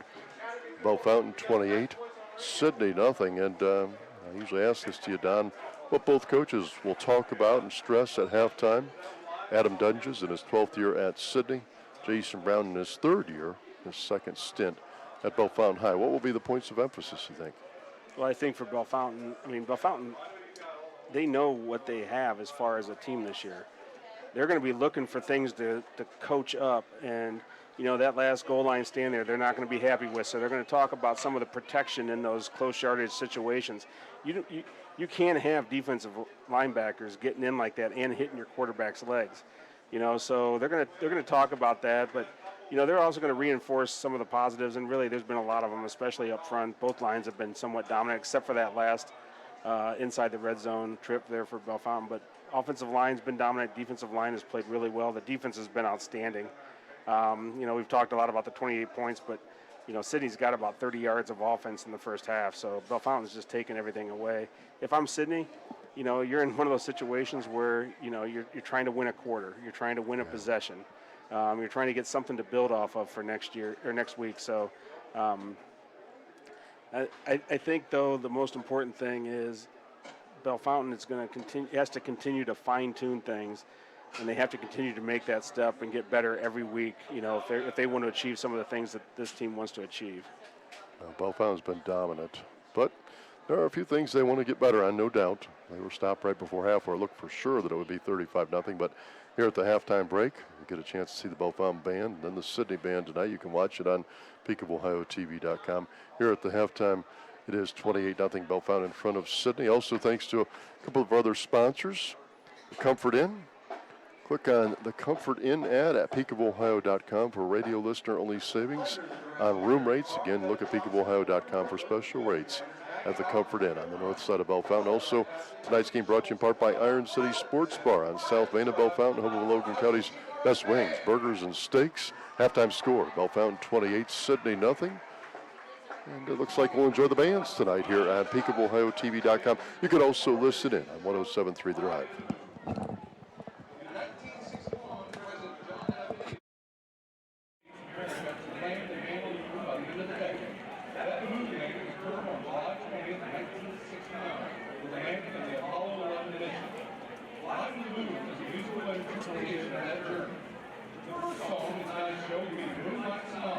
Now,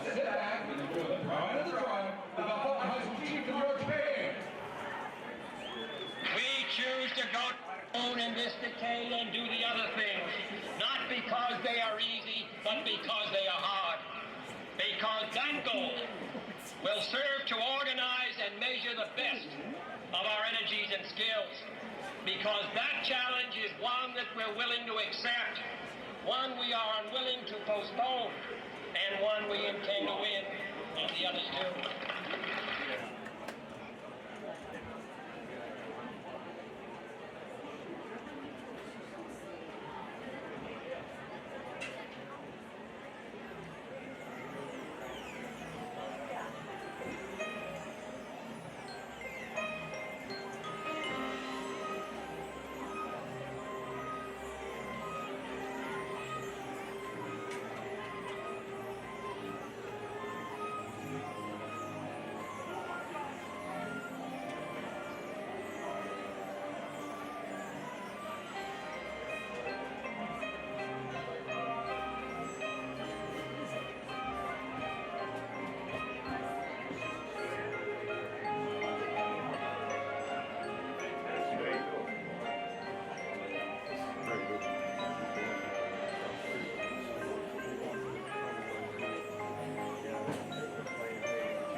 As a member-owned financial institution, we stack the deck in your favor.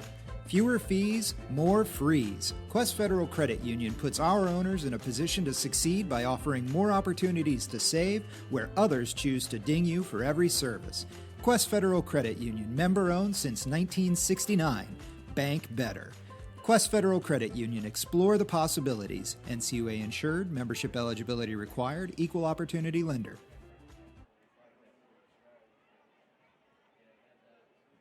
Dairy Queen of Urbana is ready for fall and their new fall hours. Open daily 11 a.m. to 8 p.m. drive-through only. Stop in before the game for your favorite sandwich and milkshake. Fall Blizzard flavors coming soon. Dairy Queen of Urbana.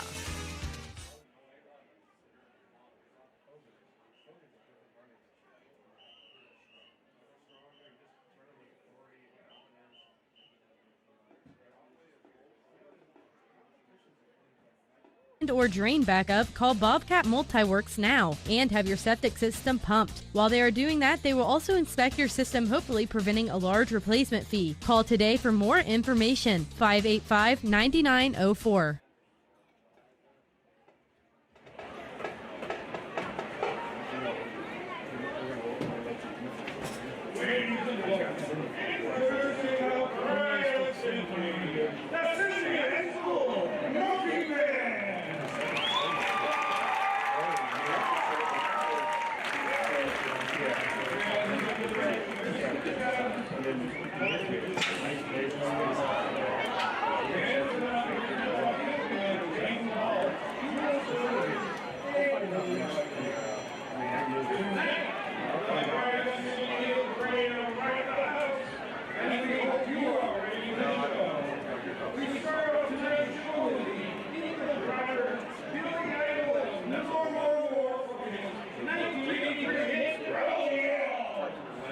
Actually, he's an American citizen now. Actually, he's an American citizen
Thanks to our work here tonight on PeakofOhioTV.com.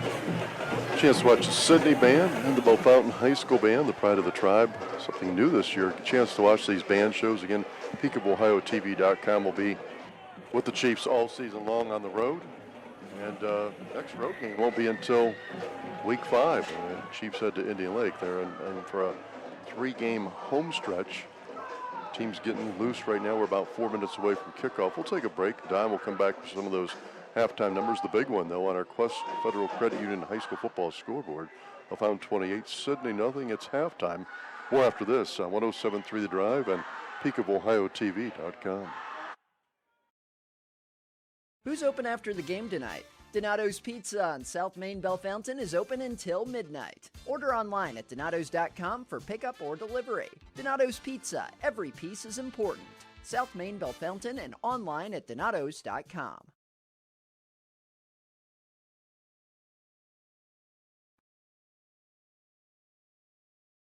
For home, life, auto, commercial, and farm. Visit their website at ComerInsuranceAgency.com for their number and more information. Comer Insurance Agency, specializing in helping you with the right coverage. Dairy Queen of Urbana is ready for fall and their new fall hours. Open daily 11 a.m. to 8 p.m. drive-through only. Stop in before the game for your favorite sandwich and milkshake. Fall blizzard flavors coming soon. Dairy Queen of Urbana. If you are experiencing a poor flush and or drain backup, call Bobcat Multiworks now and have your septic system pumped. While they are doing that, they will also inspect your system, hopefully preventing a large replacement fee. Call today for more information. 585-9904. 10-piece strips meal at a great price. With 10 of our premium strips, 2 large sides, 5 fluffy biscuits, and 3 sauces, this is dippable chicken done right. Get the 10-piece strips meal at a terrific price, only at Lee's. Back at Sidney. This game again tonight on 107.3 The Drive, your voice of the Bow Fountain Chiefs football home and away, and being streamed at PeakofOhioTV.com. And if you had a chance to listen or watch, it's been dominant. Bow Fountain has had really only been stopped, I guess, twice. Their opening drive, they had to punt, and then they were stopped on downs on a goal line situation late in the second quarter. And that's it. They have really moved the ball up and down this stadium here at Sidney Memorial Stadium. Chiefs lead Sidney 28-0. Don has the halftime numbers. It's been a big night for, a lot of Bow Fountain football players. Yeah, and before we get to the halftime stats tips, I'd like to just give a shout out to Bow Fountain Athletic Director Matt Comstock for moving us downstairs this year for the home games because, just to be honest with you, I don't think I could have handled another year climbing up that ladder in the press box, to be blatantly honest. But at the half, Bow Fountain is, the stats are as dominant as the scoreboard. Bow Fountain's had 31 plays, 285 yards, 87 through the air, 198 on the ground. Sidney's had 14 plays of offense, so only 14 plays, and they've garnered 32 yards. So Bell Fountain getting it done on both sides of the ball. Chris Fogan at the half, 15 carries, 175 yards, and 2 TDs. St. Clair, 11 of 14 for 81 yards and a touchdown, and he's also caught a pass. And the ball's been spread around a little bit, as you would expect of the receivers. Reams with 3 catches for 40 yards, and Deitch 2 catches for 8 yards and a touchdown. So just an overall, I mean, in every aspect of the game, dominant performance so far for the Chiefs. Don usually likes to focus on the offensive and defensive lines. Bell Fountain has certainly controlled the trenches. Yeah, I mean, Yeah. I quit kind of keeping track of the counter trey plays, but I want to say that Bell Fountain's got 198 yards rushing, and probably 125, 130 of it's come on the same play. And it speaks to the speed of the offensive linemen, and you know, they've been able to kick out that outside linebacker with that counter action, and Fogan's had some huge holes, and he's run with authority. You know, we said this earlier. He's a different running back than he was last year. Last year he had the breakaway speed. This year he's added the physicality. Just getting in the weight room and getting bigger and stronger. And you know, he runs with a purpose this year. And I think this is just the beginning of a big season for him. But one thing we've seen is, you know, Bell Fountain's had 6 kids catch the football. They've thrown it around the yard a little bit. Fogan's had some great runs. There's just a lot of weapons on this. I can remember, Bill, you and I sitting up here for years and talking about you have to have at least 3 kids that can do damage. 1 and 2 a defense can stop. I'm not sure I'd want to be in the opposition and trying to figure out how to stop 6 or 7 playmakers, and that's what Bell Fountain has. True, and they have a big, dominant veteran offensive line. The captains meet at midfield as we're close to the third quarter beginning tonight. Out for Sidney, one of their captains tonight. One of their linemen is Brennan Barnes. Out for the Chiefs is Alex Gaudill. Sidney will get the ball to start the third quarter. On our Quest Federal Credit Union High School football scoreboard, it's Bell Fountain 28, Sidney nothing. And again, if the Chiefs do score before Sidney scores, then we will get the running clock, and the game just really goes very, very quickly. It's a young Sidney team. Coach Dunn just talked about that with me a couple days ago. And he wasn't making any excuses, but it looks like a team where a lot of the guys are getting their first varsity action. Yeah, I mean, they're young, and they're getting exploited by a team that's got a lot of experience. You know, looking here at the half real quick, Bill, some out-of-town scores. We got Anna 27-13 over Indian Lake at the half. Graham 27-21 versus West Liberty at the half. Benjamin Logan 7, Triad 6 at the half. Mechanicsburg 14-3 over Kenton Ridge. And Ansonia 22, Riverside 7 at the half. And how about this one? Urbana 20, West Jefferson 13 at the half. Wow. I thought Urbana was going to be much improved. I thought maybe they wouldn't win 5 games, but if they win that one, who knows? You know, they might be the Mad River favorites. Reading through those scores and the fact that you and I don't get to pick this game, I might start the first week out on the WPKO Pick'em with 2 wins. Well, still halftime. There's still some time here. But bottom line, some very competitive games. Not really like this one. This one's 28-0 Chiefs kind of having their way. But, you know, Benjamin Logan, I thought, was a big favorite against Triad. And I picked Kenton Ridge to beat Mechanicsburg. So, you know, we'll see. You can see those games again running scoreboard at PeakofOhio.com. Alex Crable's had a pretty big night kicking the ball. Looks very solid on his extra points. And he's looked pretty good on his kickoffs. He'll kick it away here from the 40. That's something we don't talk about much, but, you know, that's a phase that can win you a game down the road that Bell Fountain does, you know, has been lucky enough the last few years to have, but Crable looks really strong. That's another strong kick. Taken by the return man. He lost the ball. Still loose for Spradling. Caught it at the 4. Looking to get a little seam. And he's still on his feet. He's got one man to beat. It's Crable, and he'll try to get past him. Crable giving chase, showing off some pretty good speed. He still can't get him. And now coming down the sidelines is Spradling for the touchdown. He hesitated, and he will take it 96 yards for the kickoff return. Touchdown Sidney on the far sideline. He waited and waited and waited. once he got a little bit of a seam, he made a couple cuts and then showed off the speed. He's quick and fast. And it's a 96-yard touchdown return for Julius Spradling. Chiefs looked like they had it covered up. They had him boxed in, and he somehow worked his way out of it. A heck of a run. Well, the problem was that they did have him boxed in, but Bellefontaine stopped moving their feet. They did. And Spradling didn't. You're right. Now Flynn for the conversion, and it's blocked. Blocked by the Chiefs. That was an easy block. Extra point is no good. 11:40 to go in the third quarter. And Sidney gets on the board. A 96-yard kickoff return by Spradling, and he actually had to go back to about his 1.5 as he misfielded the kickoff. Well, that's why you kick it into the end zone if you can every time, Don, because then it's a dead ball. Yeah, but you got to get down there and cover. Right, that. I know. That was. I know, but I'm just saying if it's, I'm not certainly blaming Alex Crable. It was a heck of a kick, but if it goes another 4 yards, Right. that doesn't, it's impossible to happen. Even though Crable made a great kickoff, just the coverage let him down right there. And Spradling's elusive. Yeah, he's a playmaker. Did he move in from Springfield? No, it's a corner for Sidney. I cannot think of his last name right now, but Spradling played last year as a freshman. Oh, did he? Yeah.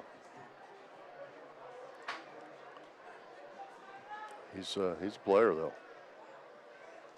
Yeah, he showed it right there. A lot of skills. Very patient too, which Very is a hard patient. thing to do when you've got 12 guys, But 11 guys closing in on you. You've even heard of college and pro analysts say when the ball is dropped on the punt or kick, which you would think is a terrible thing, sometimes it messes up the coverage. Well, the lanes break down, yeah. So Flynn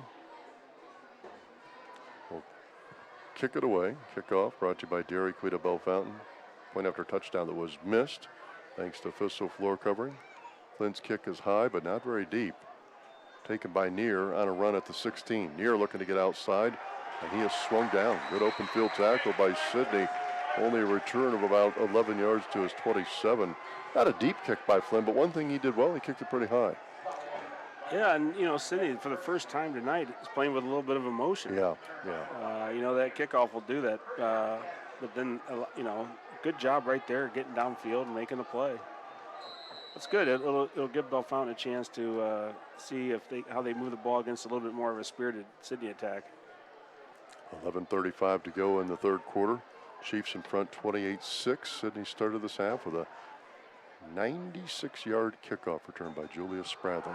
Here comes that pitch pass to Neer. Neer looking to break through. Neer's loose on the near sidelines and finally brought down around the 46, 47. Took a hard tackle that time as he was caught from behind by Wyatt Biddle, who's a senior linebacker, and that's one of those where you kind of land on your shoulder. You have to be careful, but he looks like he's fine. Well, he'll jog off the field now. Yeah, that was nice. We've talked about that little inside pop pass. Quarterback's best friend right there. You got to throw it, a foot, pick up 20 yards. Yeah, it's actually a pass play. The good part about that, if there's any exchange like a drop, it's just an incompletion. There's a 20-yard gain. Here goes Fogan right up the heart of the secondary. He's into the clear. He's gone. Fogan at the 30, 20, 10, 5, touchdown. 53-yard run right up the gut by Fogan. Again, he was untouched. A star next to all of the offensive linemen's names, and the Chiefs now in front 34-6 with 11 minutes to go in the third quarter. That was very easy. I'll give you one chance to guess. What was that play? Counter action. That's right. They're blowing them up on that. Yeah.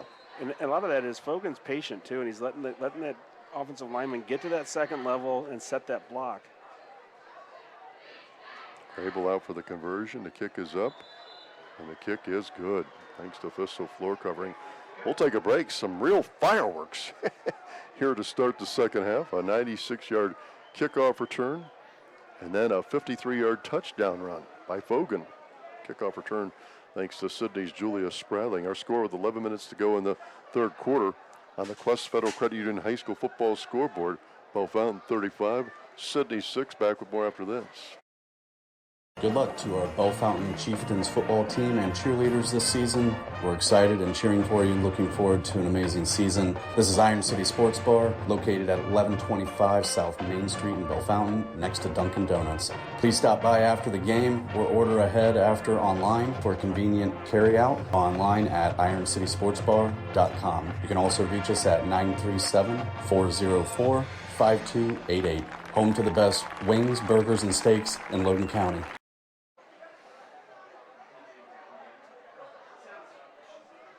Back at Sidney Memorial Stadium, Alex Crable ready to kick it away again as Bell Fountain leads Sidney 35-6. It's a huge night for Chris Fogan, and Don has those numbers. 16 carries, 228 yards, 3 touchdowns. I think starting your first game of your junior season and averaging 16 yards a carry is a good way to get things going. Now Crable kicks it to Reynolds on the left side. Reynolds looking for a seam, trying to bounce it outside, and he's brought down around the 21. Good coverage. Matt Mott got down there and made the tackle, and an adjustment by the Chiefs special teams. They did not kick it to Spradling. They kicked it to Reynolds, who's very athletic as well, but a little different look, and they covered it up pretty well. Return of about 17 yards. Another good kick by Crable. Not only did he place it where the coaches told him, it still went down to about the 3.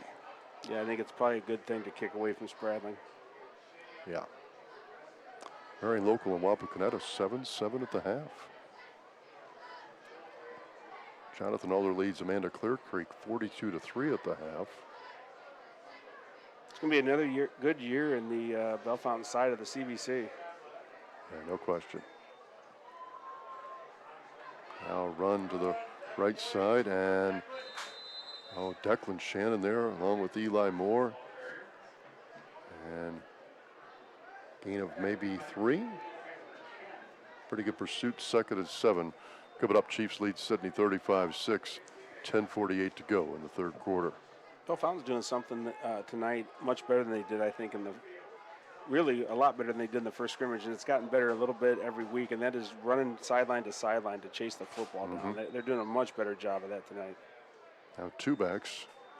And here comes a give over the middle, and the runner is into the clear. 40, 50, C.J. Wilson trying to give chase, and he'll catch it from behind and save a touchdown. Big gap right up the gut of the defense, and Wilson just saved a touchdown as he chased down the ball carrier that time for Sidney, able to get him down at the Bell Fountain 30, but still a big play. Jai Foster Wheeler was the ball carrier. He took it from his own 24 to the 30, so a gain of 46 yards. Sidney's been able to get a couple nice running plays there. They do have more life, though, this half. No doubt. Yeah, getting on the scoreboard is always key. Yeah, and a big play, too. 1st and 10 at the Chiefs 30. Here comes a give. Chiefs pursue it better. And good team defense. Eli Moore there with one of the other Bell Fountain defenders for really no gain on a run to the right side. Tried to run to the short side. Caden Snap, who's a sophomore, flashing right there. That was a good play by Snap. That was a great play by Snap. I think they'd love to see him really step up in the secondary and become a playmaker. Coldwater at the half, leading Kenton 27-2. Chiefs will see them next week.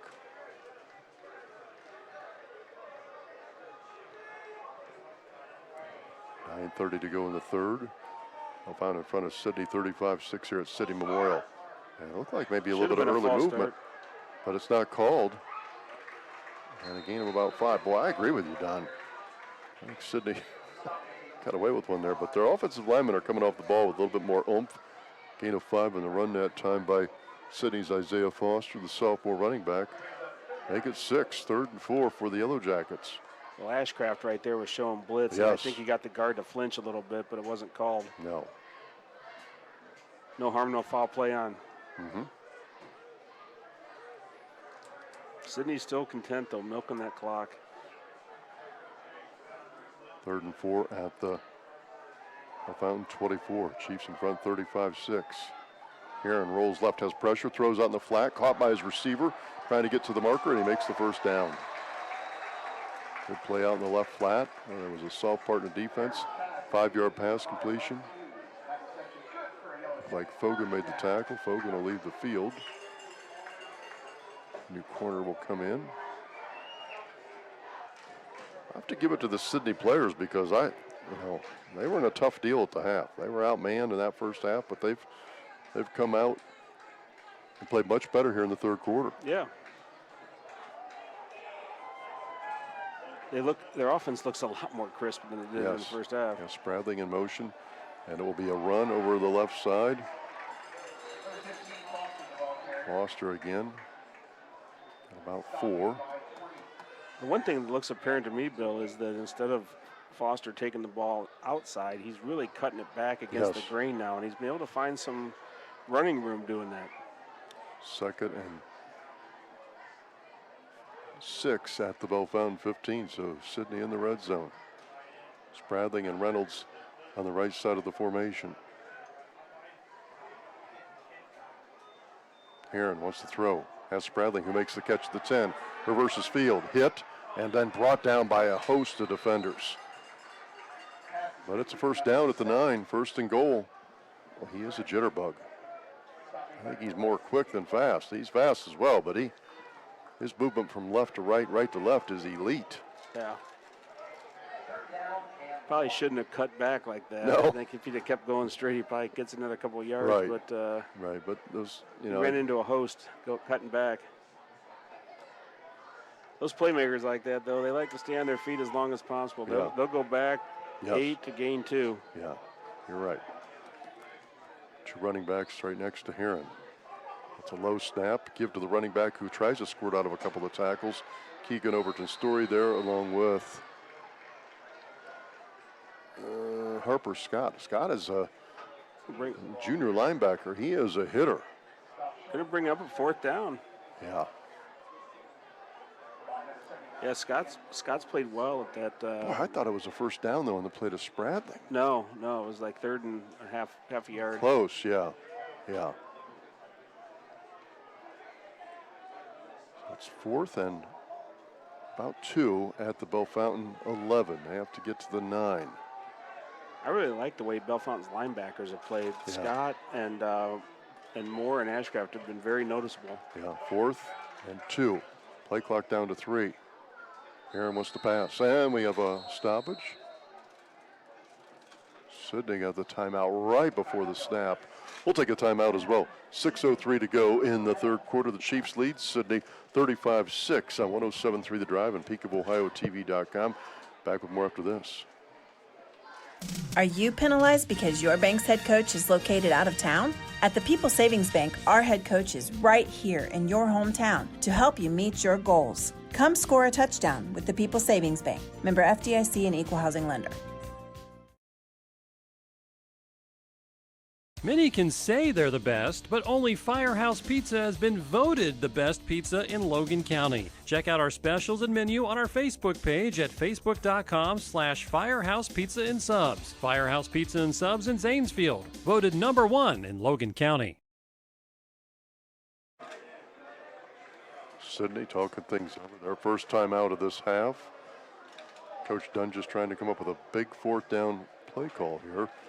Bellefontaine leads Sidney 35-6, 6:03 to go in the third quarter. 4th and 2 for Sidney at the Bellefontaine 11-yard line. Had a 46-yard run that got them in business. C.J. Wilson saved the touchdown. He was able to run down the Sidney ball carrier a few plays ago. That was Jay Foster Wheeler. 4th and 2, Spradling in motion from right to left. Heron gets the snap. Wants to throw towards the end zone, and it is caught for a touchdown. Reynolds just outfought near for the ball, about 5 yards deep. On a little post route and an 11-yard touchdown catch from Reynolds, or from Heron to Reynolds, and pretty good coverage by Near, but that big target, I think, made the difference right there. Reynolds is about 6'3". Yeah, it was great coverage. I mean, he had the coverage. He just didn't get his hand in there. 35-12. Sidney with 2 scores in this third quarter. Bellefontaine still in control on the scoreboard, but a much different flow and feel to the game here on this Sidney side. Kick is up by Flynn. It's good. 35-13. Sidney has scored on both their possessions here in the third. 5:59 to go in the third quarter. Thanks to Roof and Benchik Law in Kenton. They're sponsoring our each quarter tonight on 107.3 The Drive and PeakofOhioTV.com. And we will take a break and have another kickoff as Bellefontaine leads Sidney 35-13. Many can say they're the best, but only Firehouse Pizza has been voted the best pizza in Logan County. Check out our specials and menu on our Facebook page at facebook.com/Firehouse Pizza and Subs. Firehouse Pizza and Subs in Zanesfield, voted #1 in Logan County. Good luck to our Bellefontaine Chieftains football team and cheerleaders this season. We're excited and cheering for you and looking forward to an amazing season. This is Iron City Sports Bar, located at 1125 South Main Street in Bellefontaine, next to Dunkin' Donuts. Please stop by after the game or order ahead after online for convenient carryout online at ironcitysportsbar.com. You can also reach us at 937-404-5288. Home to the best wings, burgers, and steaks in Logan County. Sidney kickoff by Joey Flynn, brought to you by Dairy Queen of Bellefontaine. We're back at Sidney Memorial. Chiefs lead Sidney 35-13 as the Yellow Jackets have picked up their pace. Flynn's kick is high, not very deep. And it will be taken by Wilson on the run, looking to reverse field and cut down. Good tackle by the Yellow Jackets at the 27. And these kicks are not very high. Wilson caught that ball probably about the 19-yard line, so a return of about 8 yards, but they're high. And Sidney's had pretty good coverage here with their kicks in the second half. 35-13, Bellefontaine leads it. 5:54 to go in the third. You can see other scores on our rolling scoreboard at PeakofOhio.com. Well, Sidney's picked up the pace offensively, which has kept Bellefontaine moving at a sharper clip offensively themselves. Chiefs officially at the 28. Here comes Fogan on the counter play. Somersaults to finish off the run. Got about 7 to the Sidney 35. 17 carries, 235. What a night. He's the number one guy to try and stop if you're the opposing team. I know that TV in St. Clair is a national headliner, great player, but if Fogan gets if that round game gets going, you don't really have much of a chance of stopping Bellefontaine, I don't think. Well, pick your poison. Well, that is true. Here goes a pass out in the flat. It's over the head of Neer. It's incomplete. That's really the only misfire by St. Clair tonight. That was just he didn't have a chance. It was about 3 feet over his head. It almost looked like he didn't even have the laces. I mean, like he just caught it and flung it out there. But yeah, I mean, I think that if teams want to come in and they're going to try to stop the run and they're going to stack the box, then you're going to have to play Bellefontain's wide receivers one-on-one. I mean, if that's what you want to do. I mean, and the nice thing for Bellefontaine is they can adjust. If you want to try to take away the run, they're going to throw it at you. If you want to try to take away the pass, you've seen what happens here. Power formation. Sullivan, Ashcraft, a wing to the right, Mans to the left. And we have a flag thrown right before the snap. Little flinch, I think, on the – oh, no. Maybe somebody in the neutral zone for Sidney. Somebody lined up offsides for Bellefontaine, which is not good. That's an unusual penalty. Offsides on the offense. That changes the play call from 3rd and 3 to 3rd and 8. Chiefs at their own 30 now.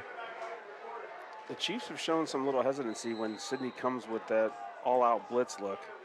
You know, we saw them get in a couple times, and then we've seen a couple penalties off of that. 3rd and 8, St. Clair and shotgun. Fogan off to his right. Chiefs at their own 30. St. Clair wants to pass, throws, and Deitch makes a great catch in traffic. It's a yard short, though. Well, I think they probably go. What a pass, too, by St. Clair. Put it right on a button. 7-yard gain.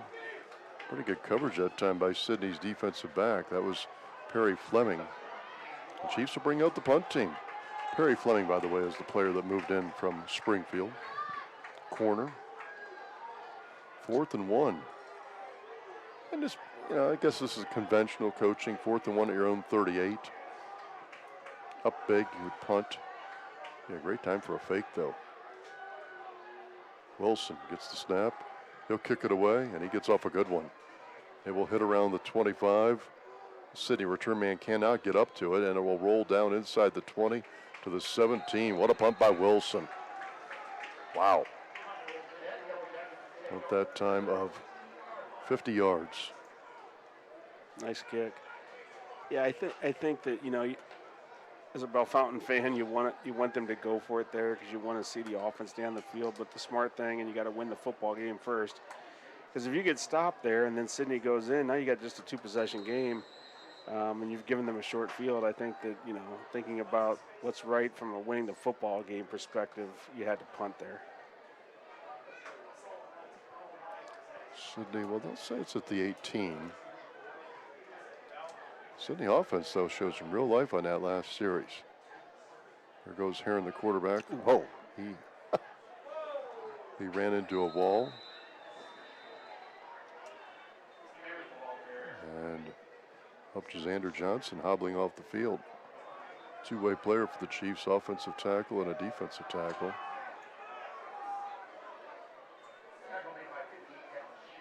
That's not a good sight. He'll go down and take a look at his. It looks like a cramp. Could be a cramp. Hot night. The way they're working him over there, that's not an ankle. That's a cramp. Yeah. And it's hot. I mean, I'm cramping a little up here, Bill. I'm not going to lie to you. I got you. 2-yard run by Heron, but he paid for it. He got smacked. Heron now throws out in the right flat to Spradling. Spradling gets through the tackle of Fogan. Spradling still on his feet and brought down around the 39. Well, he is dangerous. He's a special player. Yeah, he is. Here's another cramp. Harper Scott still on the ground. And the person that was in coverage was Chris Fogan, and he did not even, and Chris is a heck of a player. He didn't even get a hand on him. No. Spradling faked right and went left, and away he went.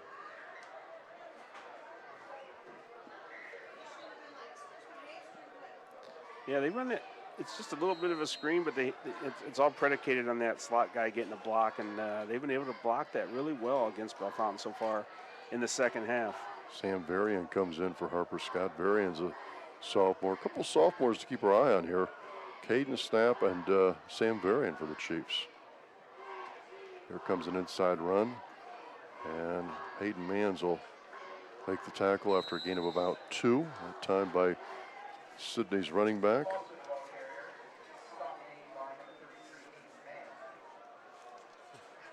Little counter action coming out of Sidney, giving Bellefontaine a little bit of its own medicine there. Isaiah Foster again. 2nd and 7 for Sidney at their own 40. 2:50 to go in the third quarter. Chiefs lead at 35-13. Yeah, the Varian kid's a good-looking athlete. 6 foot, 175 pounds as a sophomore. Playing outside linebacker right now.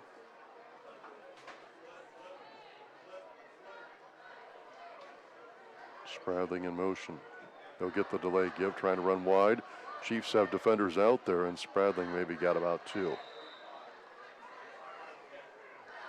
Took it from the right side of the formation to the left side. And cut down at the Sidney 43-yard line. Chiefs in front 35-13. In our post game, brought to you by Ron's Pizza, we'll have the Don Hensley player of the game.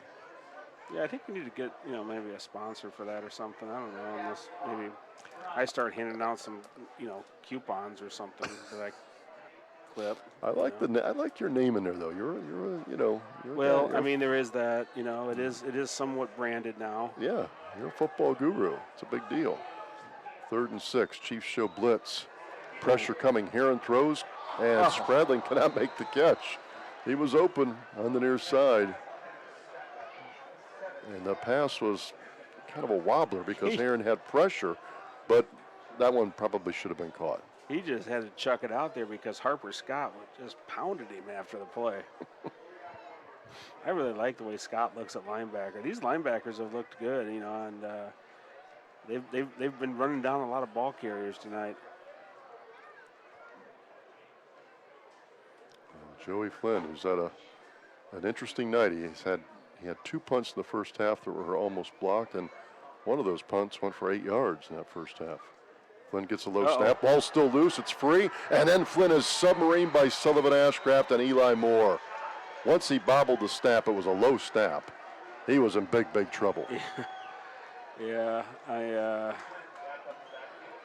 going to have to give Joey Flynn just rushed for one carry for minus 16 there. Never really had a chance. Transferred in from Anna, and it's been a tough, it's his first night playing for Sidney. He just had so much traffic. The punter wants a clean pocket, no different than the quarterback, but he's not had that. Now, that snap was down by his feet. And really never got to him cleanly, Yeah. then he had no chance. And the others have been slow. I mean, he's struggled with the him and the long snapper have had a few issues they're going to need to work on. And the Chiefs take over at the Sidney 28. Near in motion to the middle, then comes back. Fogan looking to run on that counter play. And Sidney did maybe their best job of the half, of the night actually. He got about a yard from the Sidney 28 to the Sidney 27, 125 to go in the third. Chiefs lead Sidney 35-13. Yeah, that was probably the best. Like you said, Bill, that was the best they've defensed it all night. They kind of pinched it all down and collapsed it in there. And it was interesting, though, a little bit of a different look there with that kind of yo-yo motion with Near going in and back out. and forth. Yeah. Yeah. Chiefs looking for the play clock, or for the play. Play clock's down to 7. St. Clair in shotgun. Fogan right off to his left. 2nd and 9. St. Clair wants to pass. Has Near who makes the catch. Near tackled right away by Mitchell Davis. Good tackle by Mitchell. Not much of a gain at all. And one of the Chiefs down in the field. Looks like maybe another cramping issue. I can't see what player it is. The trainers are jumping right out there for Sidney as a cramp. Yeah, it's a Bellefontaine player. That'll stop the game clock. And we want to again mention our Clark State team members of the week. We have Peyton Hayduck and Sullivan Ashcraft. Thanks to Clark State.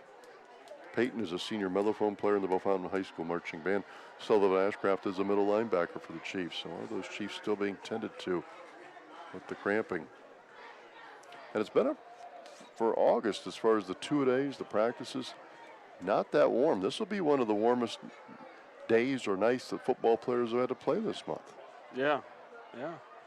Well, you know, it's like clockwork. You see it every week 1 through 4, it seems like. You know, and it's the same thing that happens up here, Bill. I mean, C.J. Wilson it's important to hydrate. You did. You had 2 bottles. Hey, Andy Burton just sent me a text making sure you and I are getting plenty of water. Yeah, we've had it here in the Sidney High press box. Andy still live down south? Yeah, and that's why he knows about hydration. I mean, it makes sense. Well, he's always looking out for you, too. Yeah, I mean, us guys up here, we're not used to that kind of weather. I know that there's legendary golf games between you two, and from the way you tell the story, you never lose. I really can't say anything about that. 3rd and 8, St. Clair wants to pass, has pressure, throws, and his receiver tries to come back, and he can't haul it in right around the 15. That was near, but St. Clair that time had pressure again. And now 4th and 9, officially at the Sidney 27. This is in that part of the field where I think you go. You're going to try a field goal from this distance. You're not going to punt.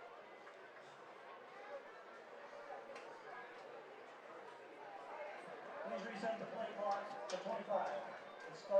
29 seconds to go in the third. Chiefs up 35-13. 4th and 9. St. Clair wants to pass. Has time, throws, and the catch made by Deitch. Came back to get it. What a catch behind his body. 1st and 10 at the Sidney 16. Oh, what a play by the senior receiver. Yeah, thrown a little bit behind him, but he adjusted well, ball in the air, and made the catch. Big first down. Mark him at the 15. So a gain of 12. Chiefs needed 9. That will be the end of the quarter. The Chiefs looks like they'll walk it off. Tavian St. Clair will at least do that. He walks over by his bench. Game clock is at 4 seconds to go in the third. And now St. Clair will come back to his team, but the clock hits zeros and the third quarter is behind us. Pretty good quarter for Sidney. They had a couple of touchdowns. touchdown pass, the kickoff return got it going. Chiefs had a long touchdown run from Chris Fogan, and after 3 on the Quest Federal Credit Union High School Football scoreboard, Bellefontaine 35, Sidney 13. Back with more after this pause on 107.3 The Drive and PeakofOhioTV.com. Hi, it's Liz at Bellefontain's Comfort Inn. Our Fountain Lounge is Bellefontain's fun night spot. And right now, we're looking for an experienced bartender who will enjoy working in our fun atmosphere. If you like people, you'll love working at Comfort Inn. Apply in person or call 599-5555. Bartenders at the Comfort Inn earn more than $9 an hour, and that's plus tips. If you're an experienced mixologist, check out the Fountain Lounge experience. Apply in person at the Comfort Inn where 68 meets 33, or call during business hours at 599-5555.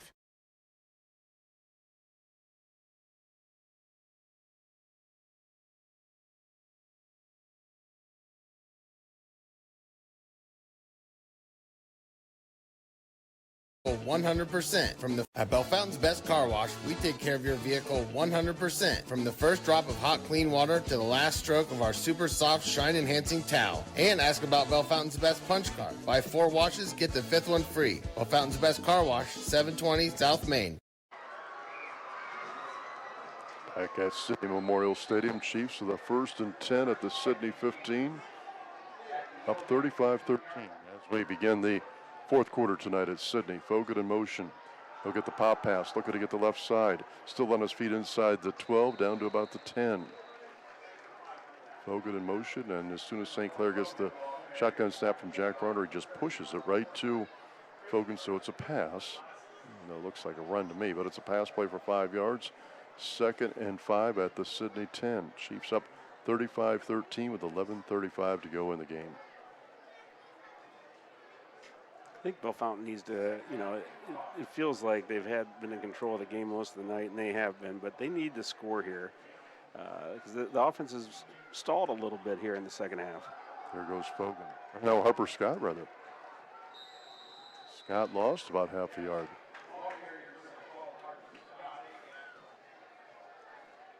Third and 6 coming up at the Sidney 11. Well, if you ever were looking for a certain pass play, and we saw it in the second quarter, that little scissors route. Yeah, by Deitch. That is really a bear to stop down by the goal line. I would guess they're throwing the ball. Fogan's out. Yeah. Scott in the backfield next to St. Clair, 3rd and 6. St. Clair wants to pass, throws, and the ball picked off. Picked off by Sidney at around the 10. The returner's still loose, and St. Clair will push him out of bounds around the Sidney 42-yard line. The defender dropped into coverage. I don't think St. Clair saw it, and he threw it right to him, right around the Sidney 6-yard line. Yeah, Bellefontaine runs those skinny posts down inside the 20, and, that was just a nice job by the defensive back stepping in front. No doubt. Looked like the safety working inside of that route. 10:35 to go. Coach Brown will be happy with this win, but he won't be happy with the second half. No, they have not played well in the second half. Here comes Heron, has pressure. Looking to run away from that pressure, throws. And oh, what a catch. It is picked off by Deitch. What an interception. First of all, what coverage on Spradling around the Bellefontaine 42, right by the Sidney bench on this near side. But even more impressively was the one-handed catch. Wow. One-handed catch while he was hand fighting with the wide receiver. That's a big-time play right there. We have seen 2 plays on the Bellefontaine secondary tonight in week 1. Near with a pick, an interception that was textbook on a deep ball to Reynolds. And then that one by Deitch. You can't do it any better at any level. That was perfect coverage. Yeah.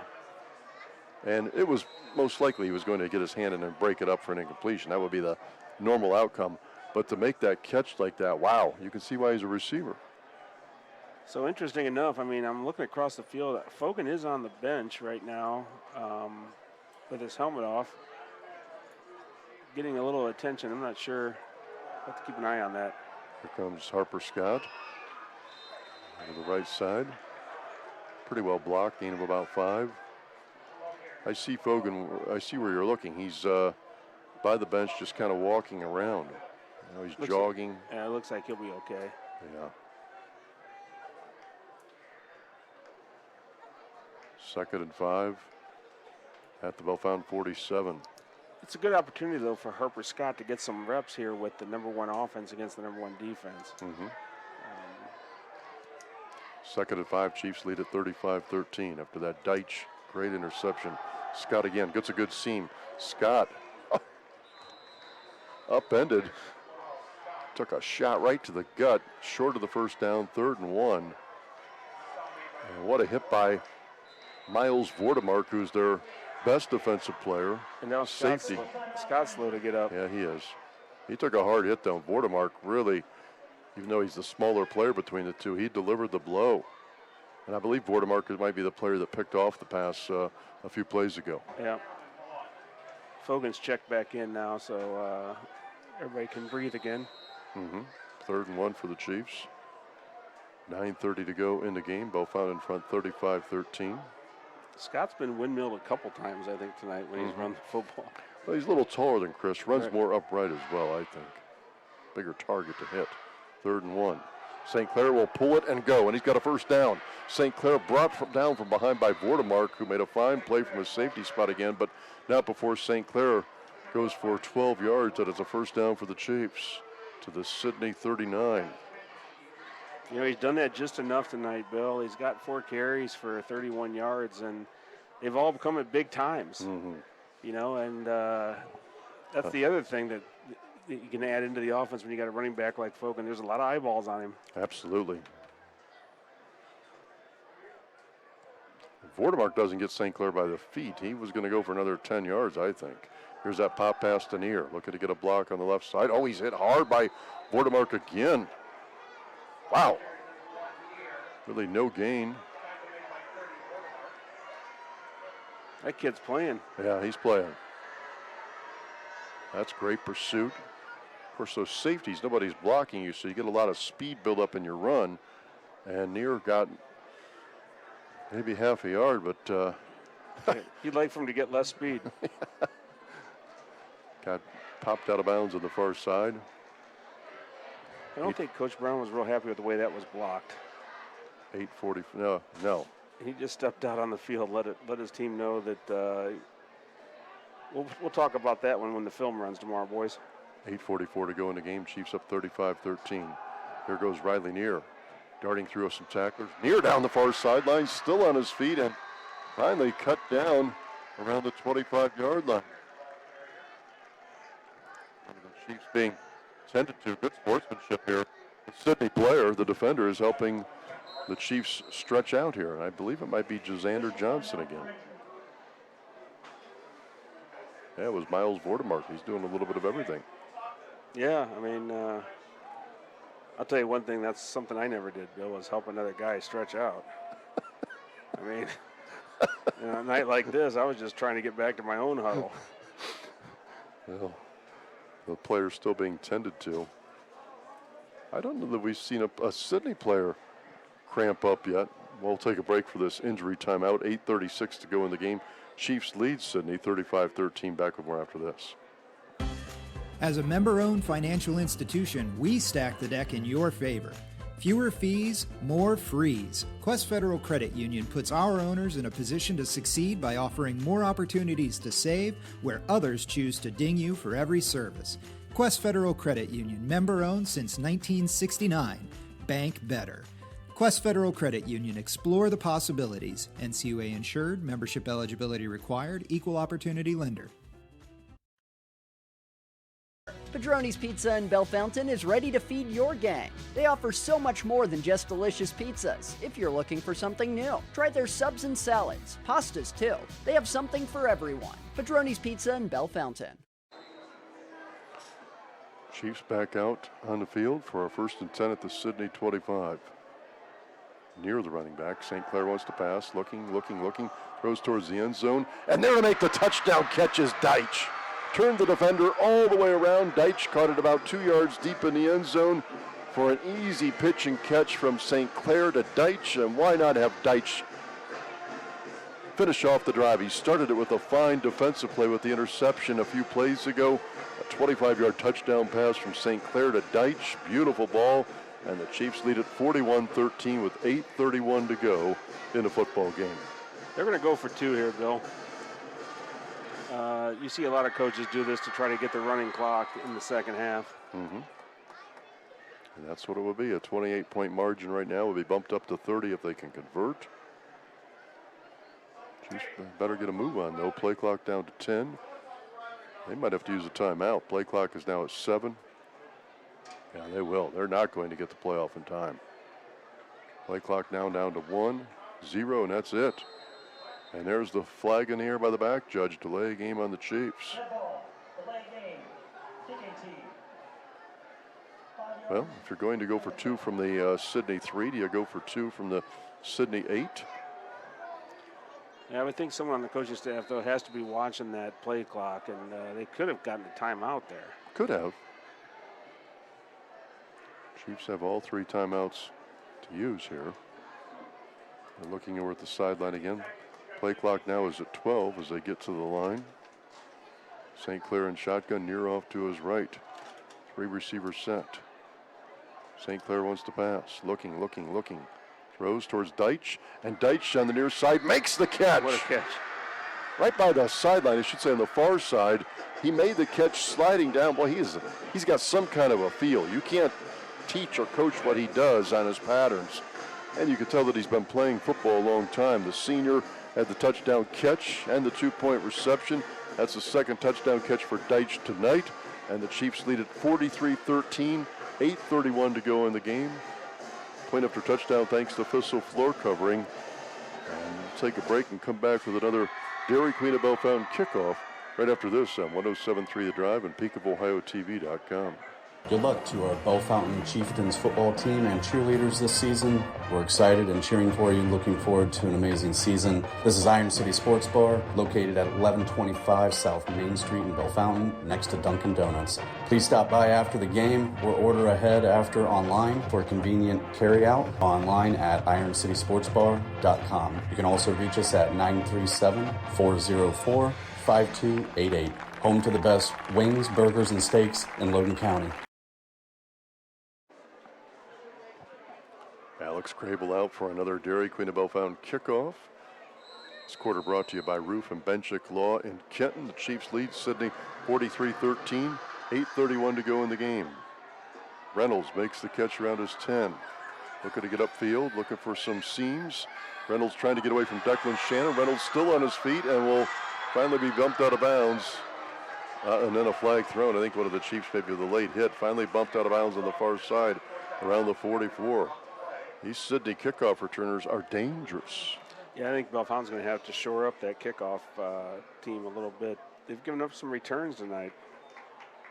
Well, tackling hasn't been real crisp on it either. That's what I'm going to say. They're at times have gotten down, I think, at a decent pace. But you got to make the tackle. They had a couple guys right around Reynolds at his 21 that he should have been tackled. He should not have been able to wiggle out of that. Right. 7:44 to go, and even though there's a penalty right now, it is a running clock, so it just keeps going and going and going. That will move the ball all the way to the Bell Fountain side at the Bell Fountain 42. Chiefs lead Sidney 43-13.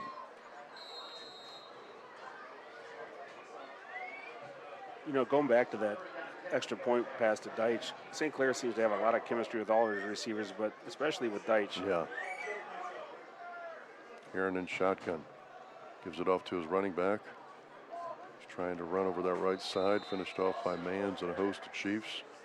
Got about 4 was Foster, the sophomore running back.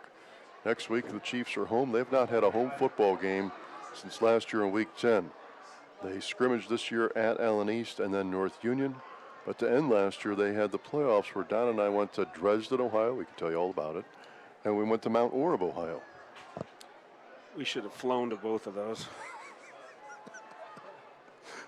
2nd and 4. Here comes a delay give to Foster. Foster trying to run wide, hit by Declan Shannon, Landon Kelly, and a few others. And that time he lost yardage. One of our Dairy Queen Blizzard Blitz sacks of the night, even though it's a running play. It's a tackle for loss. 3rd and 9 now coming up for Sidney. Game clock is at 6:15. You know, Bill, I know that we're probably not going to get a plane out of Lou Vito, but is there any chance we can get like an RV for some of these trips? Can you put that in, maybe a little request in for us? We didn't talk to Lou about it, so we can't really blame him. But I'm thinking something like Madden had. Okay, a big bus. Yeah, a big bus. I mean, maybe like a little old school bus, but Lou really fixes it up for us. That's what I'm thinking.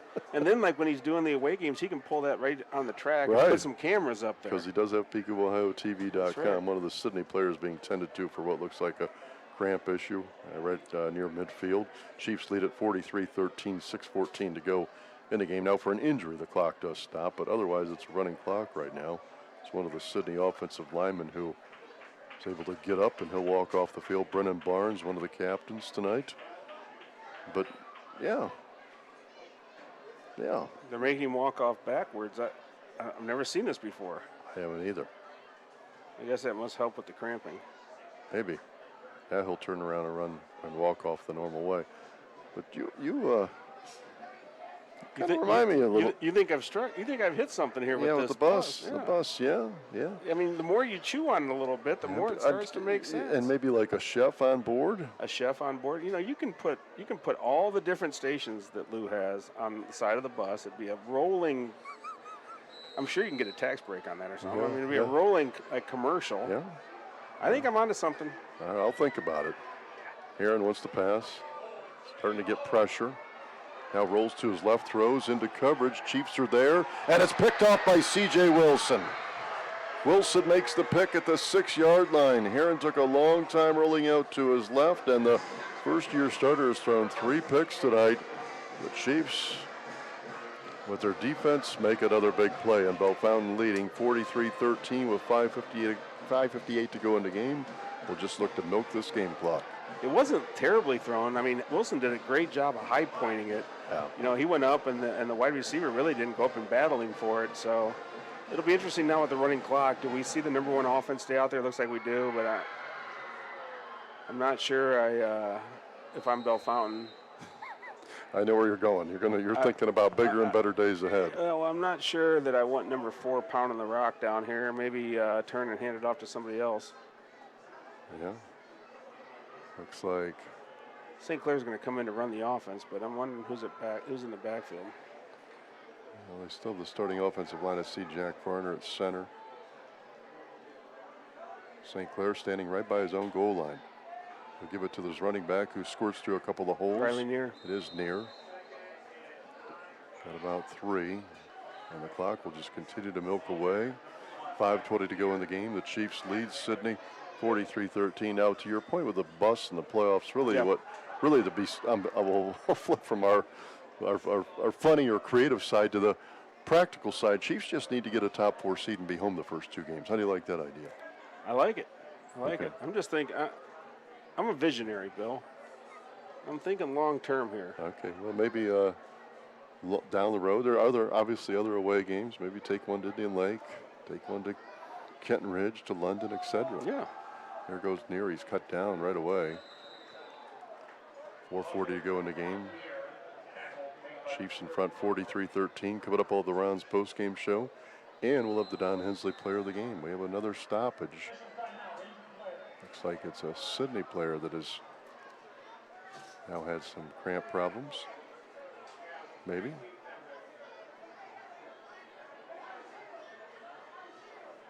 Can't really see it from here. Quickly be tended to.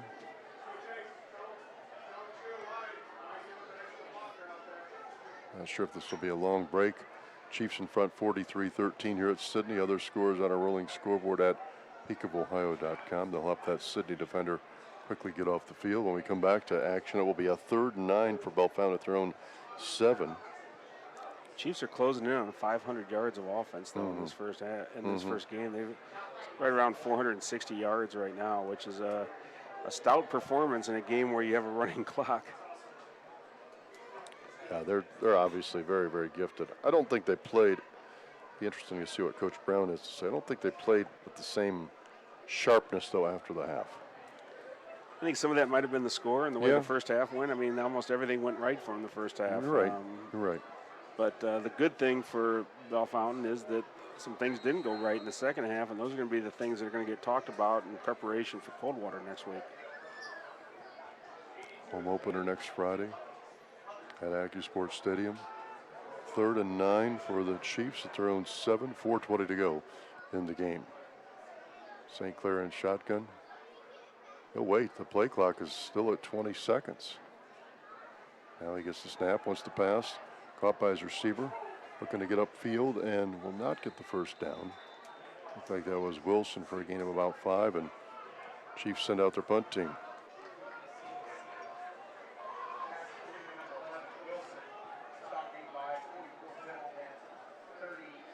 Now we're getting some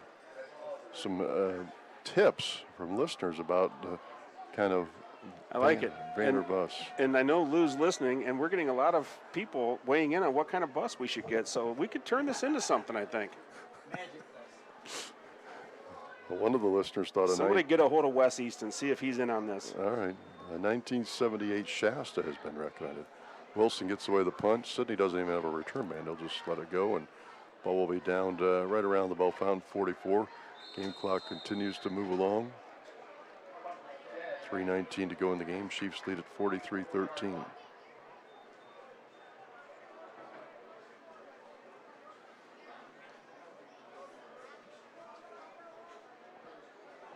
Sidney will bring out their offensive starters. They'll keep Heron in, Reynolds, Spradling. Sidney next week is home against Tip City, another tough opponent. Last year, Tip City was 10-3. Former CBC foe. Yeah. Yeah, traditionally strong. Sidney faces some hard teams. You know, Pickwood is supposed to be really good again. Troy's usually pretty good. So no gimmies. 1st and 10 for Sidney at their own 44. Here comes a run inside by Foster. And good looking run for about 7 yards to the Bell Fountain 36. 2nd and 2 for Sidney. 3 minutes to go in the game. Bell Fountain in front 43-13. Bell Fountain still got some of their starters in along the defensive line, but it looks like they're starting to sub in some of their other guys at the linebacker spot. All new linebackers in. I take, yep, Varian. 2nd and 2. Here comes a run again. Better defense this time by the Chiefs. Spirited run. Declan Shannon. The runner got the first down, though. Paid for it. Good run that time by Sidney. For first down. Bryce Hughes, junior running back. 1st and 10 for Sidney at the 34.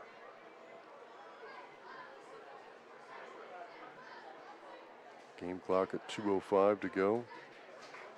Sidney still really methodical. It's a no huddle, but they all look over to the sidelines, and they get the play call. Not sure I'm the big fan of the shotgun T or whatever it's called. There comes a run up the middle by Foster. Breaking tackles. Brody Boy was able to finish him off. Another first down run to the 22 as Bell Fountain has made some substitutions defensively.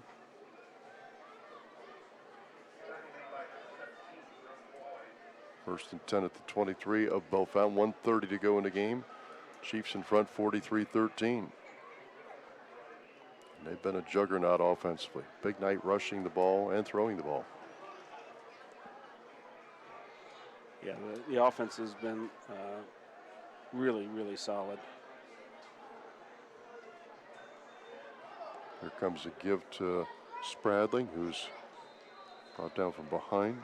He is quick, though. His ability to stop and start. Whew. Just a little jet play from right to left, and Spradling got maybe about 4 yards to the 19. 55 seconds to go in the game. Chiefs up 43-13. I don't know that we'll see a quicker player than Spradling all year. No, I mean he's a legit playmaker. I mean I think they try to find ways to get him the football. Second and 6, the Chiefs 19. Aaron gives it to Foster. Foster cuts it up inside. Foster still on his feet and brought down by Boy at about the 8-yard line. First down, first and goal. That might be the final play of the game, though. We're down to 15 seconds to go. The thing is, I just don't know if Sidney's got the horses to get him the football. Yeah. Aaron in shotgun, low snap, gives it to Foster again. Foster hit by a couple of the Chiefs. Matt Mott finishes him off, and that will be the game. Got about 2 yards down to the 6, but that's it. Final score tonight on our Quest Federal Credit Union High School football scoreboard. Bellefontaine 43, Sidney 13. The Chiefs pretty dominant from the opening bell tonight. They scored on 4 possessions in the first half to set the tone. Sidney played better in the second half, but the Chiefs will take it. They win tonight 43-13. Don and I will come back and come at you with the Ron's Pizza post-game show right after this on 107.3 The Drive and PeakofOhioTV.com. Are you penalized because your bank's head coach is located out of town? At the People Savings Bank, our head coach is right here in your hometown to help you meet your goals. Come score a touchdown with the People Savings Bank. Member FDIC and Equal Housing Lender.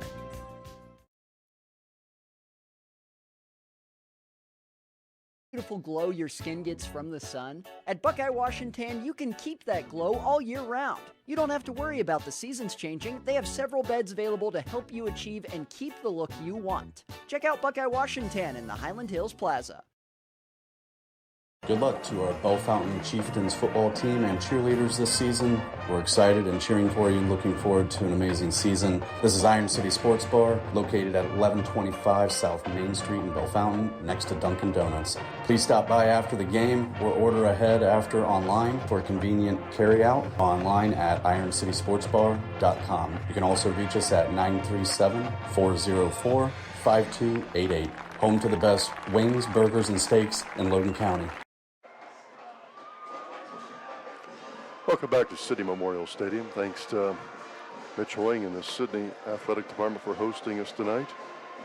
Also thanks to Ty Avila and Xander Kuhn back at Studio Control. Thanks to Big Lou and Gary Kauffman on PeakofOhioTV.com. I'm Bill Tipple with Don Hensley. We're into our Ron's Pizza postgame show. Chiefs the winner tonight at Sidney in resounding fashion, 43-13.